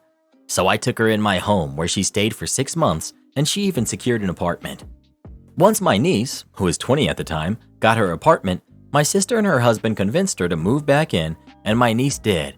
And then the same niece turned on me, and I felt very sad because she was in my home, and I did everything for her when her own mom discarded her. Fast forward to 2021. She does the same thing with her 16-year-old son, and he called me. And again, I picked him up and I let him stay with me. At the time, my now husband and I were planning a wedding, and of course, regardless of our differences, there was no way I couldn't invite my sister and her kids. Also, it was during the height of lockdown, so we were very limited and the church only accepted close family. When I invited my sister, her and her kids ridiculed me. My sister even said that my attitude is too disgusting to get married. They're not coming because I don't deserve to get married. They even blocked me, except my niece, who promised me that she'll be there and promised to act as a witness. The day of, she didn't show up. No call, no nothing. Thankfully, the photographer was nice enough to be a second witness for us. My mom called my niece asking why she did this. My niece said, "I don't even know what kind of wedding it is. I don't see the point in all this," then hung up. I was broken and in tears. I know my sister put them up to it, but I thought my niece would have risen above it, given all that I've done for her when my sister, her mom, did what she did to her. I moved on, but I vowed to never speak to them again. My husband and I are happily married, and we have a new baby, and we're thriving. Now, my niece has met someone, and she's getting married. My mom told me to mark my calendar because we're going. I refused and reminded her of what they did on my wedding. My mom told me to stop living in the past and be the bigger person. I even cried to her, and she gave me a blank stare, then told me that no one thinks about her and that I'll regret my actions when she's gone. She said I'm being incredibly selfish and bitter, and she's shocked that I'm not over it. I'm still refusing to go. Am I the jerk? Not the jerk. At every turn, you have acted with love, compassion, kindness, and honor. And in every instance, it was thrown back in your face, usually after costing you considerable time, energy, and money. Standing up for yourself and your right to basic respect and dignity is not bad. I'm sorry that you've been treated so bad, and even more sorry that your mom has essentially betrayed your trust by downplaying your hurt and siding with them. You're building a new family now with your husband and your sweet new baby, and your friends. This new family will cherish you and be grateful for all of your kindness. Stick with your new family and let the family of origin go. There's no place for you there. Go where you're loved and stay there. Not the jerk. Be the bigger person is a BS way of telling you to continue to accept the mistreatment of others. Skip the wedding 100%. But not because of your wedding, but because they are toxic people who don't treat you with respect. Just because they had the good fortune to share genetic material with you does not mean that you have to keep them in your life. You're an adult, you're a wife and a mother. It's okay to remove people from your life who don't treat you with love and respect. It's okay to remove toxic people, even toxic family members. Go low or no contact with them and go be happy.